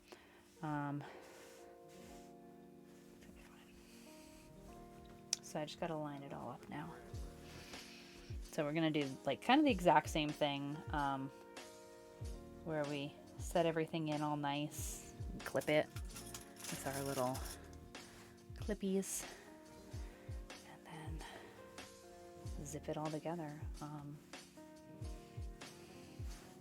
But here in a second, it's going to be like technically wearable. You know, not fully finished, not all like nice and bound off or anything, but technically a coat. The best kind of coat. So, taking the time to make sure that this underarm seam lines up, like it's a pain. There's all these layers, everything's sticking to each other funny. It's a wiggle bit of a mess here, but like taking the time to make sure that like these kind of seams line up is really what is going to make the garment like truly professional. Even though it's a pain. So I'm just gonna jam a clip in there. There we go. But then like once that's clipped, like it really wants to come together quite neatly. Like the sleeve is just sleeving, just hanging out.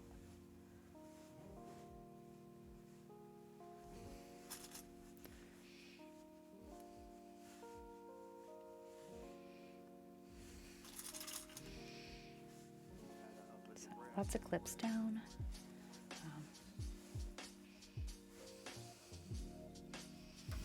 What's nice is it looks like my cuff lined up really nicely, which is always a bonus when things like that line up, because, you know, you never really know if you're going to get nice and lucky and have that interior line, especially because I made that up. This original coat didn't have the half cuff.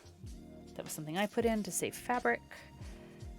Like I said, took this coat, this beautiful pattern, and then made it very, very overcomplicated. But that's okay. It's working out so far. Enough for me.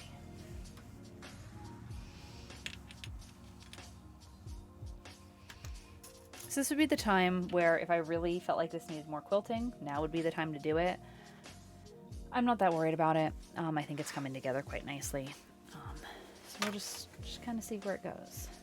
Look at this. It's a coat. It's still big enough that it's very hard to get all on one camera angle here, but we got one sleeve and then the other sleeve. My table's not very big. That's what happens when you work in about 100 square foot school bus. So if you're new to the channel, hi, my name's Catherine. I use she, they pronouns. I'm an artist, kind of a mixed media artist. I like fiber, I like digital, I like just about everything. Kind of plays into the fact that I have ADHD, but I use it to benefit my art. I'm learning.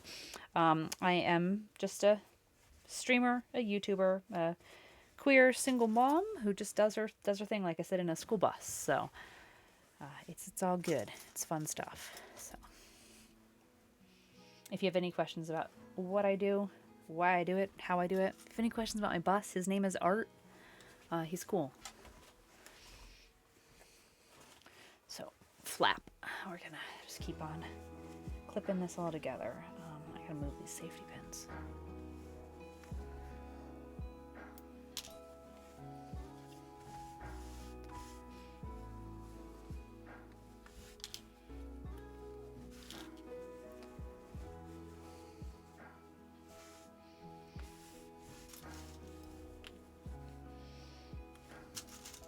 Am I out of clips? Cool.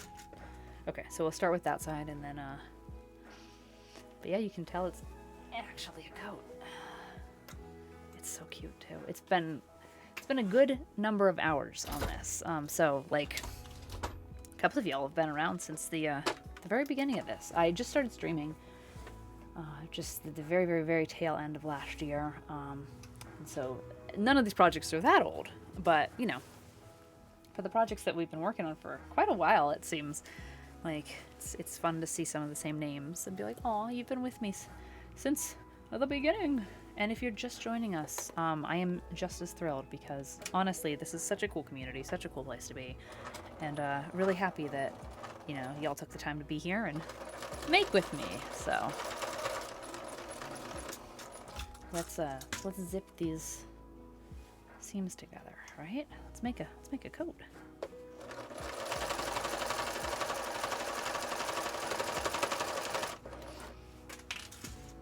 First try, nothing but net.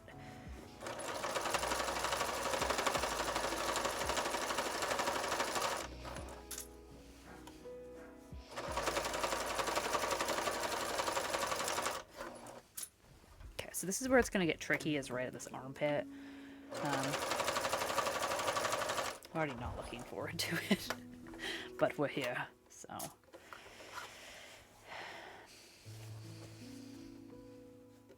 Even with it like clipped, it's still hard.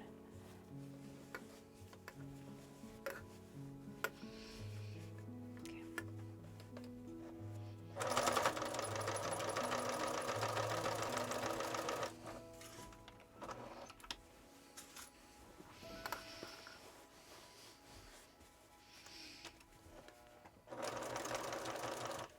Oh no, we ran out of bobbin thread. We've been sewing that whole time for nothing. Actually, we've been sewing half that time for nothing. Cool. I love that. It happens. It genuinely happens. It's frustrating, but it happens. All right, so we gotta find another bobbin. I'm just gonna slap a pin in this really quickly because I took my clips out. Go back, there we go. Okay. All right, well, at least I know for the rest of the construction I'll have a fresh bobbin. Yeah, totally ran out. Oh well.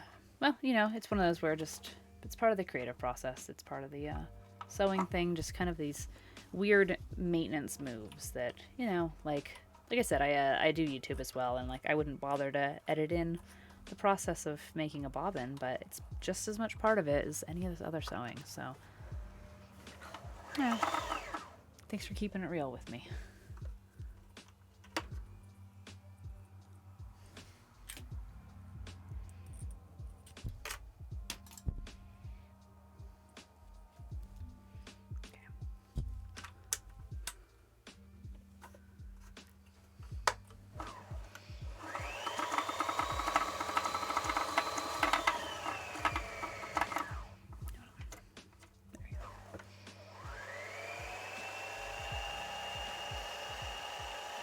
Does coffee count and grab it? No, just kidding.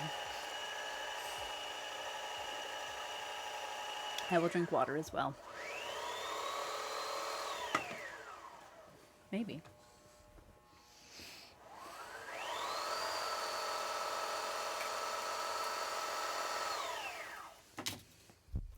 Thanks for redeeming your bus tokens there. And yeah, if you are new to the channel, I know it doesn't count. If you're new to the channel, that's why we have bus tokens as channel points, is because we're doing this in a bus. I will, excuse me, I will get my water and grab it.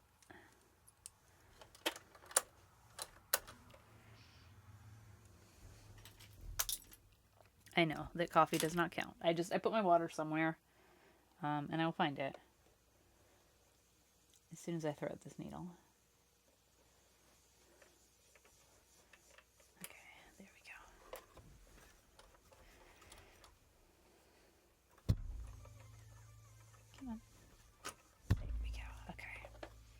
All right. It has been here. I might have to get a new water bottle because I think I'm out. Oh wait, here it is. Which is good. It means I've been drinking water. Ish. And coffee.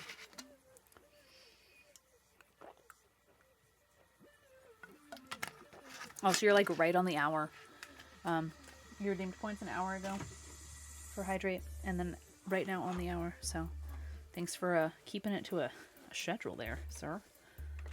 All right, so we're just gonna back up, tie a knot, and keep sewing.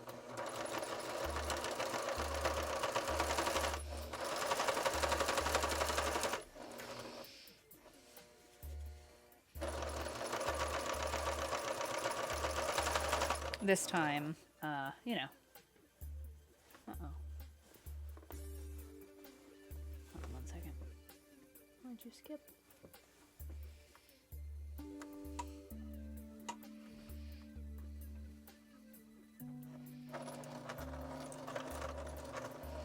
Alright, 1 second. I should make sure it's not skipping. Okay. And we're gonna get through this difficult valley here.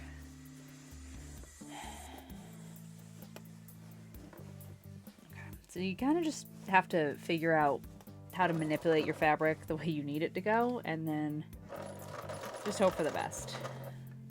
I do have a pin in here, so gotta get that out.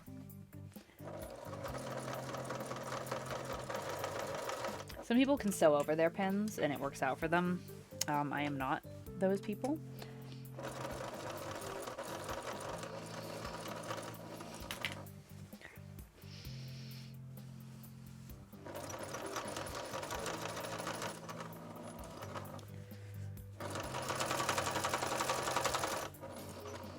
How's that going? Okay, it's doing something.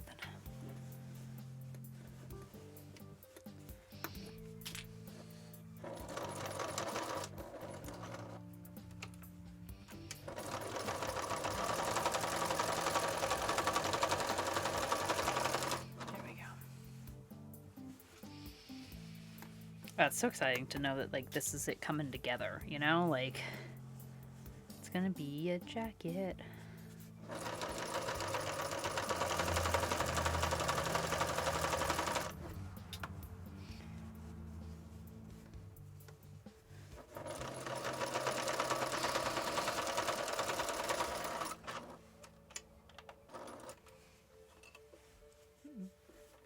Bottom third? Top third? Top thread decided to break, but right at the end of the seam, so it's fine. All right, let's do that on the let's do that on the other side. Although I'm tempted to take a peek. Turn it inside out because I like to. Now this is a child-sized jacket, and now it's definitely feeling its size when I'm trying to like wrangle the sleeves through. I'm like, this is not made for me. But that's okay. I'm not the client this time.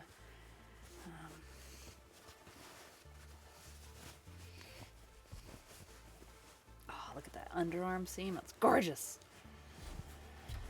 All right. And sleeve. And whole jacket. Oh, this is kind of cute. Thick, but cute. Thick and cute. They are not mutually exclusive. Hey, how is it going, 99? We are working on a quilt coat. Nice of you to drop in. Oh, I'm going to show everybody just because this is exciting. Okay, so now we've zipped up these.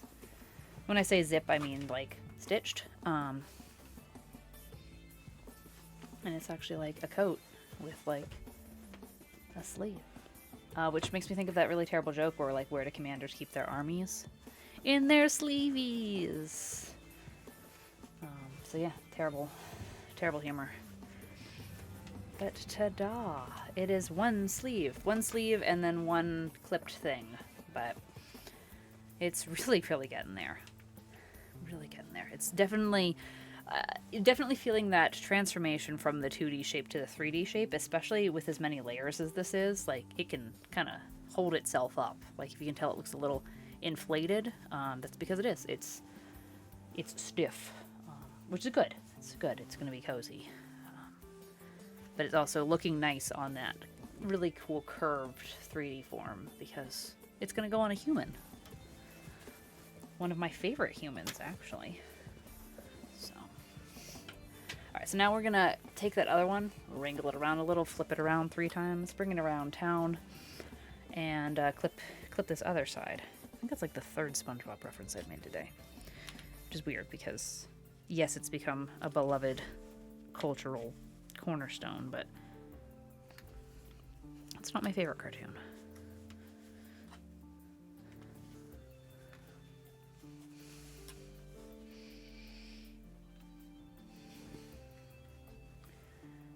So, put some more clips on. Now we're going to do that same seam again. So we're sewing all the way down the sleeve to the armpit and down the side seam.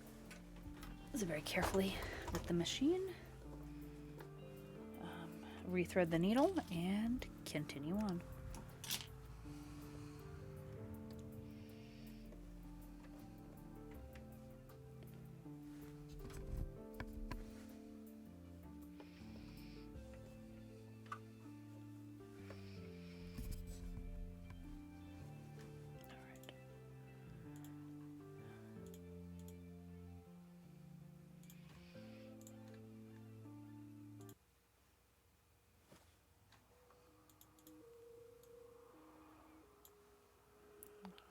Make sure everything was going well. All right. If at any point the music's too loud or anything is weird, you let me know and I will do my best. Okay, and back to it.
So I'm just going to be kind of quiet while I'm working through that. The tricky part here at the armpit.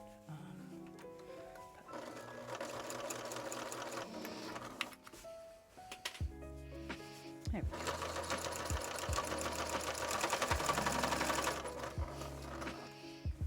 We seem to have surpassed it, so...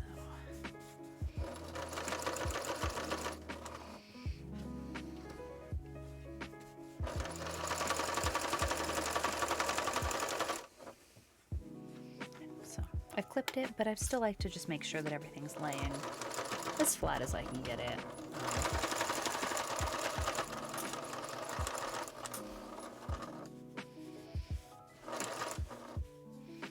Especially with 6 layers. So.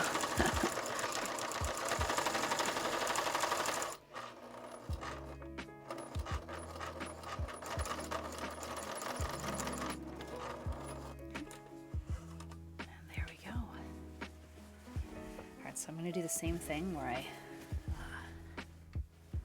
actually, you know what, I want to see where we are, so as instructions say.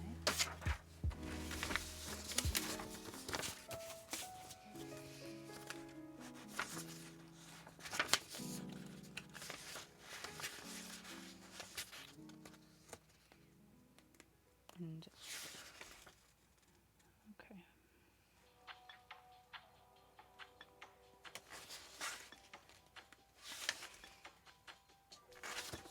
Well, the cool news is we just lay the hood right in.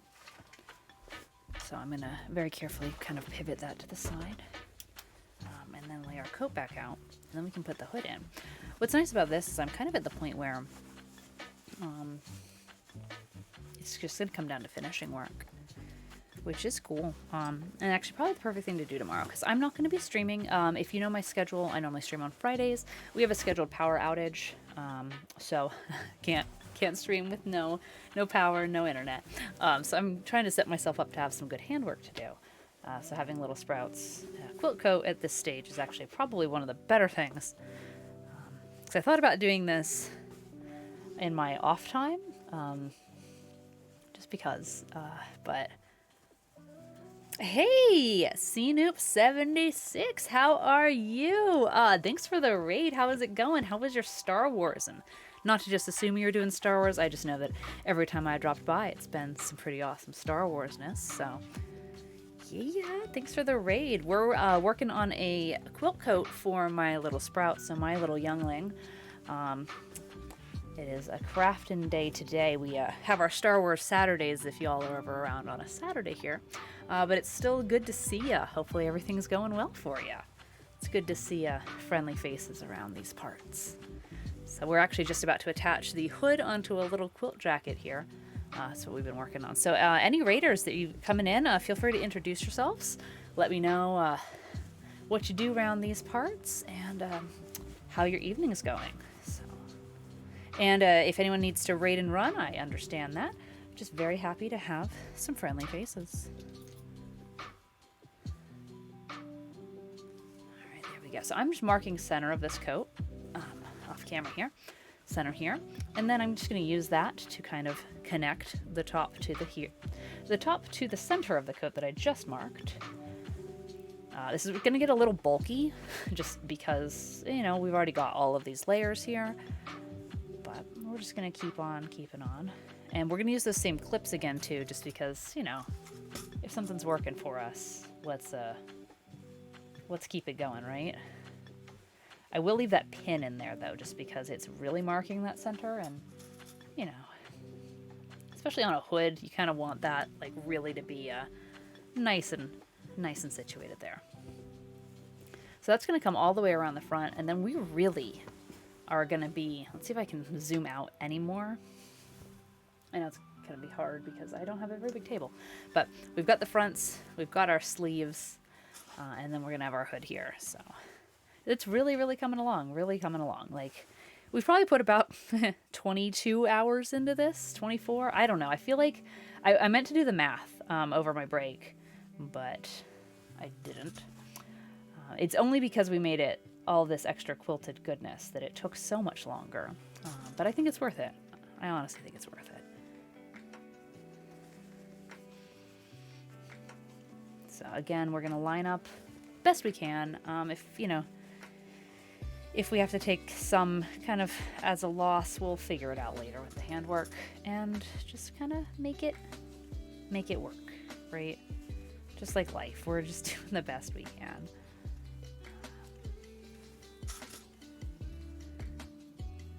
There we go. But hopefully you can kind of see that that's really coming together. Hey, no worries. Hey, how is it going, CNoop?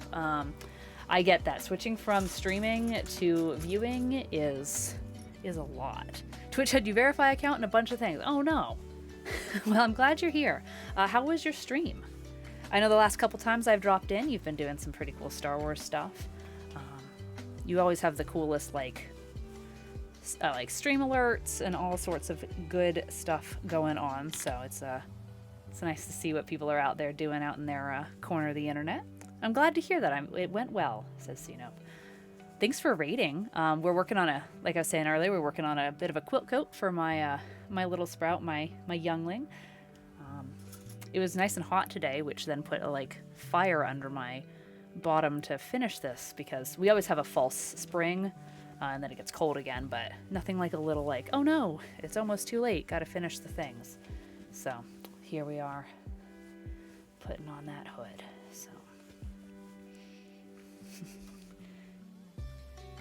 not here, we are in a deep freeze. Oh no. Well, hopefully it meant it was good weather to be inside and streaming and working on something. Yeah, no, we always have this really annoying false spring and then everything blooms and then dies. But it comes back, I'm in SoCal, so the weather's always a bit off. I think what's funny right now is looking at this on camera without the blue. This always reads a little different color on stream, and it looks a little bit like a Jedi robe, which maybe is of things to come. Actually, that's one of the things that's going to be back on the docket. I was telling your Raiders that on Saturday, it's Star Wars Saturday. Right now we're working through KOTOR, and we just kind of geek.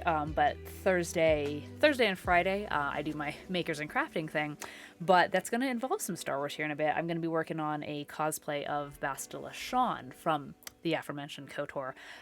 One of my goals for 2022 is to do some Rebel Alliance kind of 501st stuff, and so it's good to get back into the kind of the saddle and start sewing again, and then make it extra geeky. So it's just kind of funny that this was giving me like low-key Jedi robe vibes there, but I think that's also just Star Wars vision, and that just happens. It's like you hear a couple notes and you're like, John Williams, or somebody starts talking about anything sci-fi and you're like, yes, is this a Star Wars?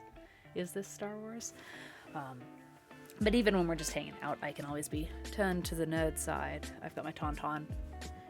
It's good stuff. That's one of the things. Right? You like the Tauntaun in the background there, right? I was about to say, it's one of those where like I don't even totally always have the excuse of having a 5-year-old kid, because ironically, my 5-year-old kid is not into Star Wars.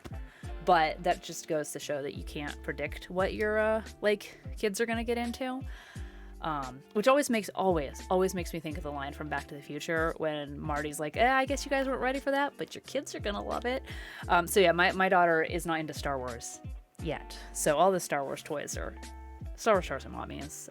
Just no excuses. But it's fun, and I've been a collector since I was a kid, so we're living our just no excuses nerd life. Just our best life here. But it is funny, right? It's only a matter of time. It's funny because I'm gonna find something, and ironically she does enjoy the original Ewoks cartoon, which I'm like, wow, all not to get on the Ewoks, but of all the Star Wars animated media, and that's the one but it's fine. It's still Star Wars. I'll take it. Plus, as an animation nerd, the Droids cartoon and the Ewoks cartoon, they did good things for Saturday morning cartoons.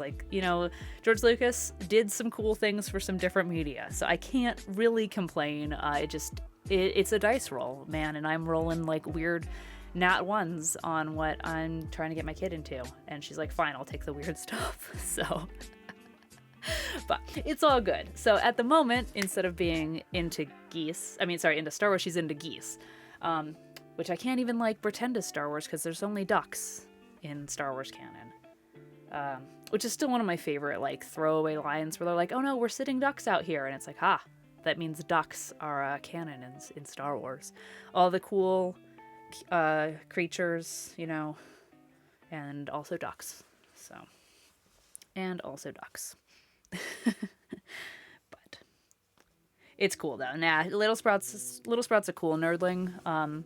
She likes her own stuff and is unabashedly unapologetic. There was some English in there about it. She loves Toadette from Mario, and doesn't even care that that's a minor background character. She's like, nah, man, I'm gonna be who I want to be. She's cosplayed as Toadette, Captain Toadette, from Toad's Treasure Tracker, so not just normal Toadette, but Captain Toadette. So really, I'm a very, very proud mama nerd because my kid, and that's it's just good energy. So now I joke, but I'm very, very proud of her, and that's that's why we make fun stuff together, and that's why she's getting a Goose coat. That, and because I can, right? Any Nintendo character is a good character, right? I feel that. I also it was so cool. So she was Toadette for Halloween, and we went to just a little neighborhood thing, and so many kids were dressed up as Mario characters, and I was like, this is awesome. Obviously it's popular, but to be that popular that all the kids are like, yeah, no, top tier Halloween costume material. I'm like, I see you nerdlings, I respect. But yeah, exactly, especially Mario characters. So it's good. We talk a lot here about how it's hard because we grew up with this stuff not being cool, and so now to just see it be cool, there's always gonna be a tiny bittersweetness to it, because it's oh, I didn't get to be Toadette for Halloween. No one would have known who I was. I just had to be a lion I don't know. But like I'd rather have it be celebrated, and have these kids just be able to be like whoever their delightfully weird little hearts desire, you know? It's all good. So, but, all right, I'm gonna sew this hood on. But I'm definitely excited to have you here, Sinope. And thank you for the raid, and thank you for the little nerd distraction rant there. I needed that. I needed a nice nerdy pick-me-up, and now I'm gonna keep on sewing. So, all right, so we're gonna do the same thing that we've been doing. We're gonna set our machine to just have a slightly larger stitch. That way, if we inevitably have to pick out this first line, it's easier, because we're definitely in the sewing on a 3D form territory. So things get weird, things get clumpy, and it's always just nice to have a little bit of insurance when we're working with weird stuff. So set that stitch, have this fall right out of the machine, you know, and jam it back in. And again, especially because we are working with 6 layers here, because this is a quilted coat, it's just a lot. Like there's almost, I didn't need those pieces anyway, almost like 6 more chances for things to just go wrong. So CNOOP says, stuff is better quality nowadays. My Star Wars Halloween costumes I wore were made out of plastic masks that cut to my face and a rubber suit that ripped after the first couple of houses for trick-or-treating. I know, like, I never had one of those, but I know exactly the suits of which you speak. And it's just, yeah, it's funny how the things change. And like, even like the cheap stuff at Party City these days, like, it's nicely screen printed and it has, you know, texture to it. And it's crazy how like advanced these things have gotten in so short a time. But also like, man, those OG Star Wars costumes and like those Halloween costumes, they're just a class of their own too. Like they're so campy, but I love them. Right? And CNIP says they were cheap, but I still loved wearing it at trick-or-treating. Nah, it just made you feel like you're on top of the world. There's something really cool about costuming, you know, at the trick-or-treat level all the way through like the cosplay level. And like when you are the character that you want to be, it doesn't matter if it's made out of cereal boxes. It's just like, this is who I am, and I am, you know, I'm C-3PO, I am Toadette. I remember one Halloween, I'll have to dig it up and throw it on the Discord because they're terrible, the pictures are terrible. I finally was able to get my hands on one of the like latex masks that was actually licensed from Lucasfilm, like just, you know, like the cheap pores, but it was 3PO, and I was so excited. Well, it melted in the mail. And it was like dented and lopsided, and like the eye mesh was barely holding on. I was so proud still. So I had like, you know, like I wore like black leggings and a black shirt, and I pretty much just like hand stitched gold fabric and like taped wires to my stomach. But exactly, battle damaged. But because it was like an actual Lucasfilm mask, like licensed as like a little, I don't even know how old I was, like 10 or 11. I was so proud to like own a piece of like Star Wars.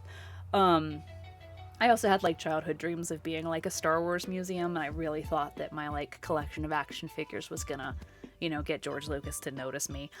So like I was like, I am C-3PO, like it doesn't matter how terribly this all came together, I am 3PO and this is the best. And so like that mask, even though it's in terrible condition, will live in my Star Wars collection like forever, because it's just so hilariously bad, but the feeling was priceless, absolutely priceless. So that's actually kind of why I like, as a grown-up who can make grown-up decisions, now I want to make myself like an actual cosplay level Star Wars costume, just to kind of not to make up for, because I did nothing wrong, but just to honor that like top of the world feeling that I got from that like Halloween costume, you know. So it's gonna be good. It's gonna be fun times. But man, melty 3PO, mask aside, like it is just funny what costuming can do. I think that's why it's so cool.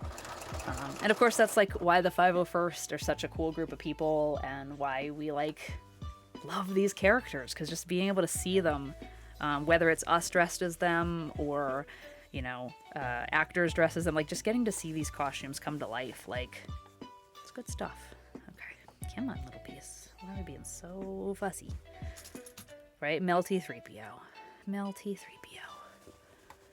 You know, but for the whole night, I just got to like drive my parents and my little brother crazy with just bad British accent and 3PO quotes all night. But yeah, best. Best boy. Okay, let's see. So anytime I'm sewing through like the shoulder seam here, I've got like 9 layers, which is a lot. So this machine's being a trooper. There we go. Oh, speaking of Star Wars, not that I'm ever not speaking of Star Wars, but did anyone watch the Lego Star Wars Skywalker Saga trailer today? The like 6-minute look at all of the cool stuff we're putting in this game trailer. Let's talk about my childhood right there, man. Like those games were always good, and then they're like, but what if we made it everything? Like they brought back mumble voices. So if you're new to the stream, Quilting Qual, it's my mom, so she likes to jump in and help me with the sewing, but also point out things like my trash can droid. Yeah, I found a hubcap and thought it looked like the coolest top to an astromech droid, and so one year, yeah, the game is coming out, I want to say March, but I could be wrong.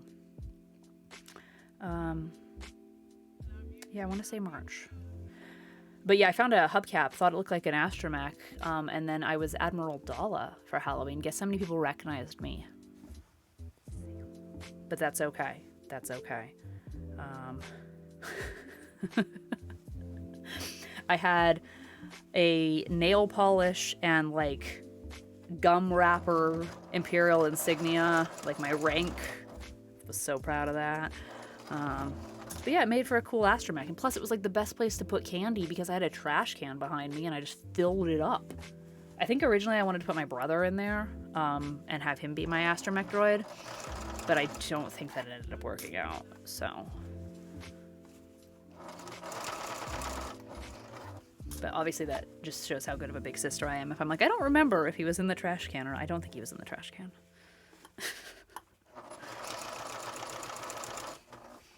But yes, I have also, it's funny because like I love the Lego Star Wars games and I've been looking forward to it, but it was like a solid like, all right, cool, I'm ready for Lego Star Wars, you know, like I'll buy that, I'll play that. But then like the little trailer dropped today and I'm like, now I need it. Like I'm so excited. It went from just like, yeah, solid Lego Star Wars, I'm down to like, when? Because they added some cool features. You can bullseye a womp rat now. Like, we've been waiting to do that. Excuse me, like, voice cracked. Goodness gracious. That's better. We can bullseye a womp rat in our T16 back home.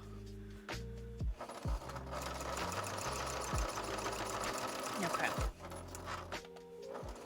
So, we've done our big stitching. I know that took like 15 minutes because I was talking about Star Wars, but too bad. My channel. Yeah, that lines up well enough. Okay, so like I'm gonna switch modes here for a second because what's really cool is we're right on schedule. Like it is just about 10 o'clock, and I said I was gonna stream till at least then, but you can see that we've got the hood, the back of the coat, the sleeves, and then we turn it around like, I don't think there's a better view I can do at this exact moment. Let me see though, because I'm working in small constraints here. Goodness. We'll do that. Okay. There we go. It actually really came together. When we started today, it was just loose pieces. So it's really nice to have it, come together. So. What's going to be next, I was telling everybody that tomorrow I won't have my regular stream. We have a scheduled power outage, which at least it's on Friday and not Star Wars Saturday, because I might have tried to figure out a generator situation there. But CNIP says, I'm going to head out here in a minute. It's almost 1 a.m. here, and I have to be up for work in the morning. Well, no worries. Thanks again so much for the raid. Thanks for coming in. Thanks for geeking Star Wars with me. You guys are always welcome. Thanks for bringing raiders. And whenever you have to head out, I hope that you have a lovely rest of the night to you and all of your raiders. And we're actually, we're going to be we're going to be hanging out, just kind of wrapping up, and then I'll probably be getting off as well, but we will always be catching you around, and like I said, it's great to have you here. So tomorrow, with a scheduled power outage, I I really wanted to make sure I had handwork to do, which, like, of course I have a gajillion, yeah, great, take care everybody. I always have like a million projects, so it's not like I needed to make sure I have a project, because goodness knows that there's always something to work on. But the next steps on this coat is actually going to be binding it off. So if you are unfamiliar, I'm looking to see if I have a quilt near me, and I don't. If you've ever held a quilt, it has that really nice, just like finished edge that feels different from the rest of the quilt.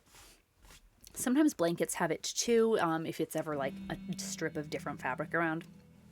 So with this quilt coat, because we have all these raw edges, like all that nonsense, we definitely have to find some way to clean that up. So that's where binding comes in. And binding, we're just going to take a little strip, like about 1.5 inches of fabric, and let me just kind of demonstrate. We'll take like a little strip, we'll fold it in half, we'll sew it, and then we'll like flip it over that edge, and then hand stitch that all down so that the edges are all just beautiful, clean. But because, so the way that this pattern was written originally, it would have had a proper lining and then an outer, and then you wouldn't need to bind it. It would just self-bind, which would be lovely. But like I said, the theme of my channel is always making things slightly more difficult for myself, because why not? So now I have to bind it all off. The cool news is we have all this beautiful color here in this patchwork on the back that isn't on the front of the quilt yet. Now, I am going to make pockets because, one, everyone needs pockets. Two, if you're a 5-year-old who likes rocks, you need pockets. And 3, people need pockets. I think that was the same point as point 1, but point is we need pockets. So I'll be bringing in a lot of these colors onto the front as well. But what's cool about the binding is now I can take some of these colors that aren't as prevalent, like this pretty yellow. We haven't really used this other than in the back, and I can add it to the binding, and I can add it to all these edges. Like, I really like the idea of binding off the hood, because we've got this cute pixie hood shape, which I put pictures of in the Discord. So !Discord gets you an invite to the Discord. We do everything from, sewing discussions, art discussions, to Star Wars memes. And so anyway, I put up pictures of the little sprout in the hood, and you can see how like gnome pixie hood this is on a 3D4. Oh, it's so cute. It's so cute. But yeah, with like yellow floral binding, it's going to be adorable. And then you have that like peekaboo of the blue, which I just live for. Now I will bind off in the interior here as well, just to make this neater. So like by the time this is all said and done, it's probably going to have like 50 to 100 feet of binding on it, which is like how much a whole quilt would have. So it's funny because I know a couple people that came in during the construction were like, oh, hey, it's a jacket, not a quilt. And then it's, it is just as much work as a whole quilt. It's also a jacket, which is cool. Like, honestly, I'm really, really happy with how this is going. And you can see just the pretty quilting on the front, and that it's a coat. I wish, for the moment, it was for me that I could put it on and model it. But again, it's for my 5-year-old kiddo, so it's not going to fit me. But it's really coming along. It's kind of funny. I keep picking it up, and it either looks like a Jedi coat or a Jawa.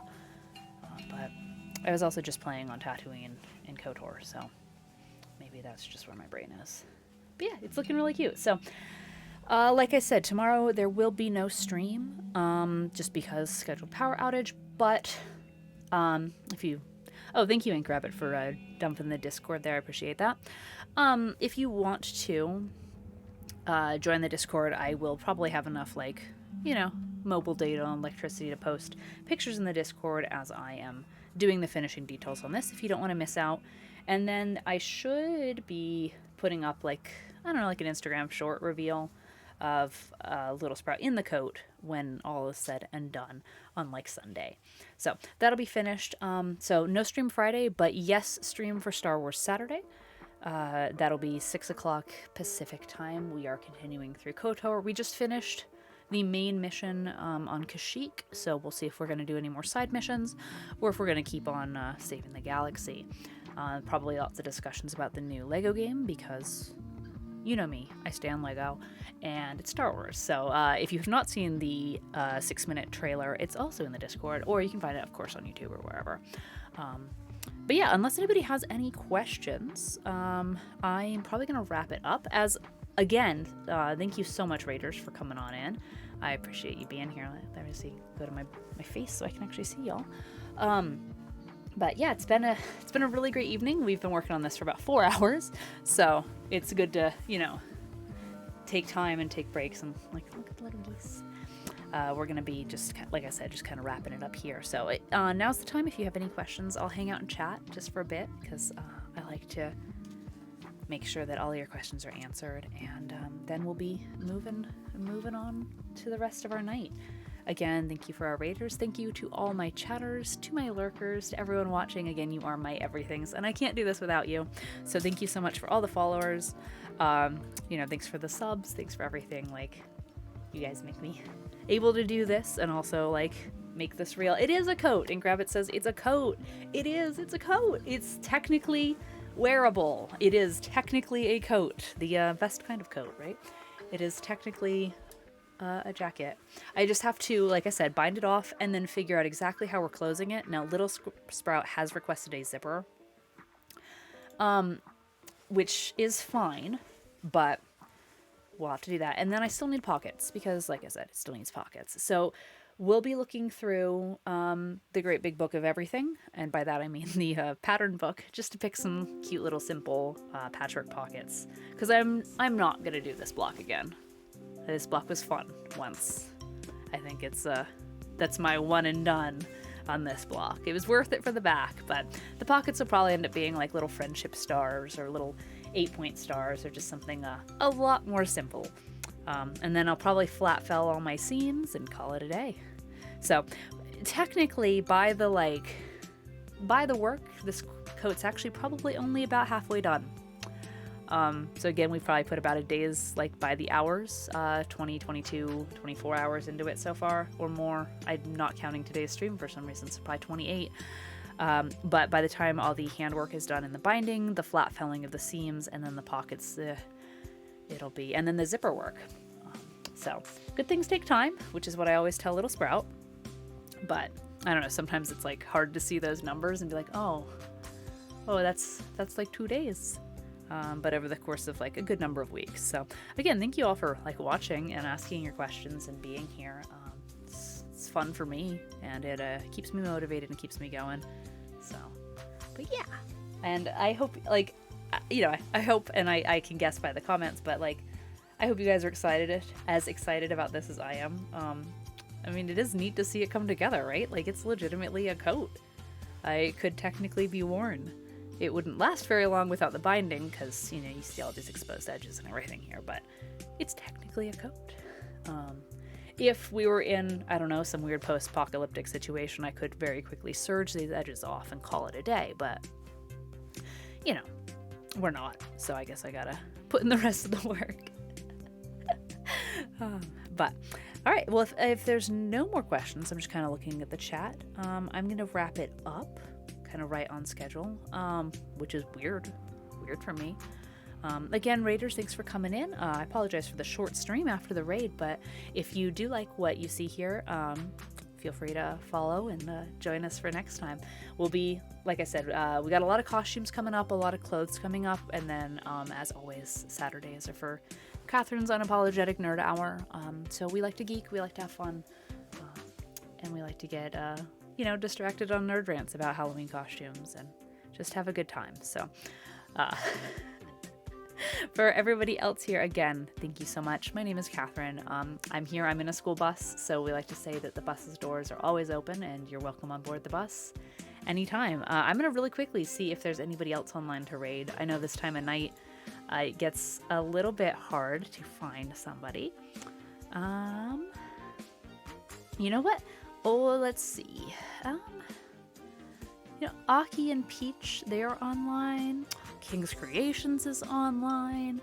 Old Man Chadley's online. We got, you know what? Actually, I guess ending on schedule means that my friends are still up.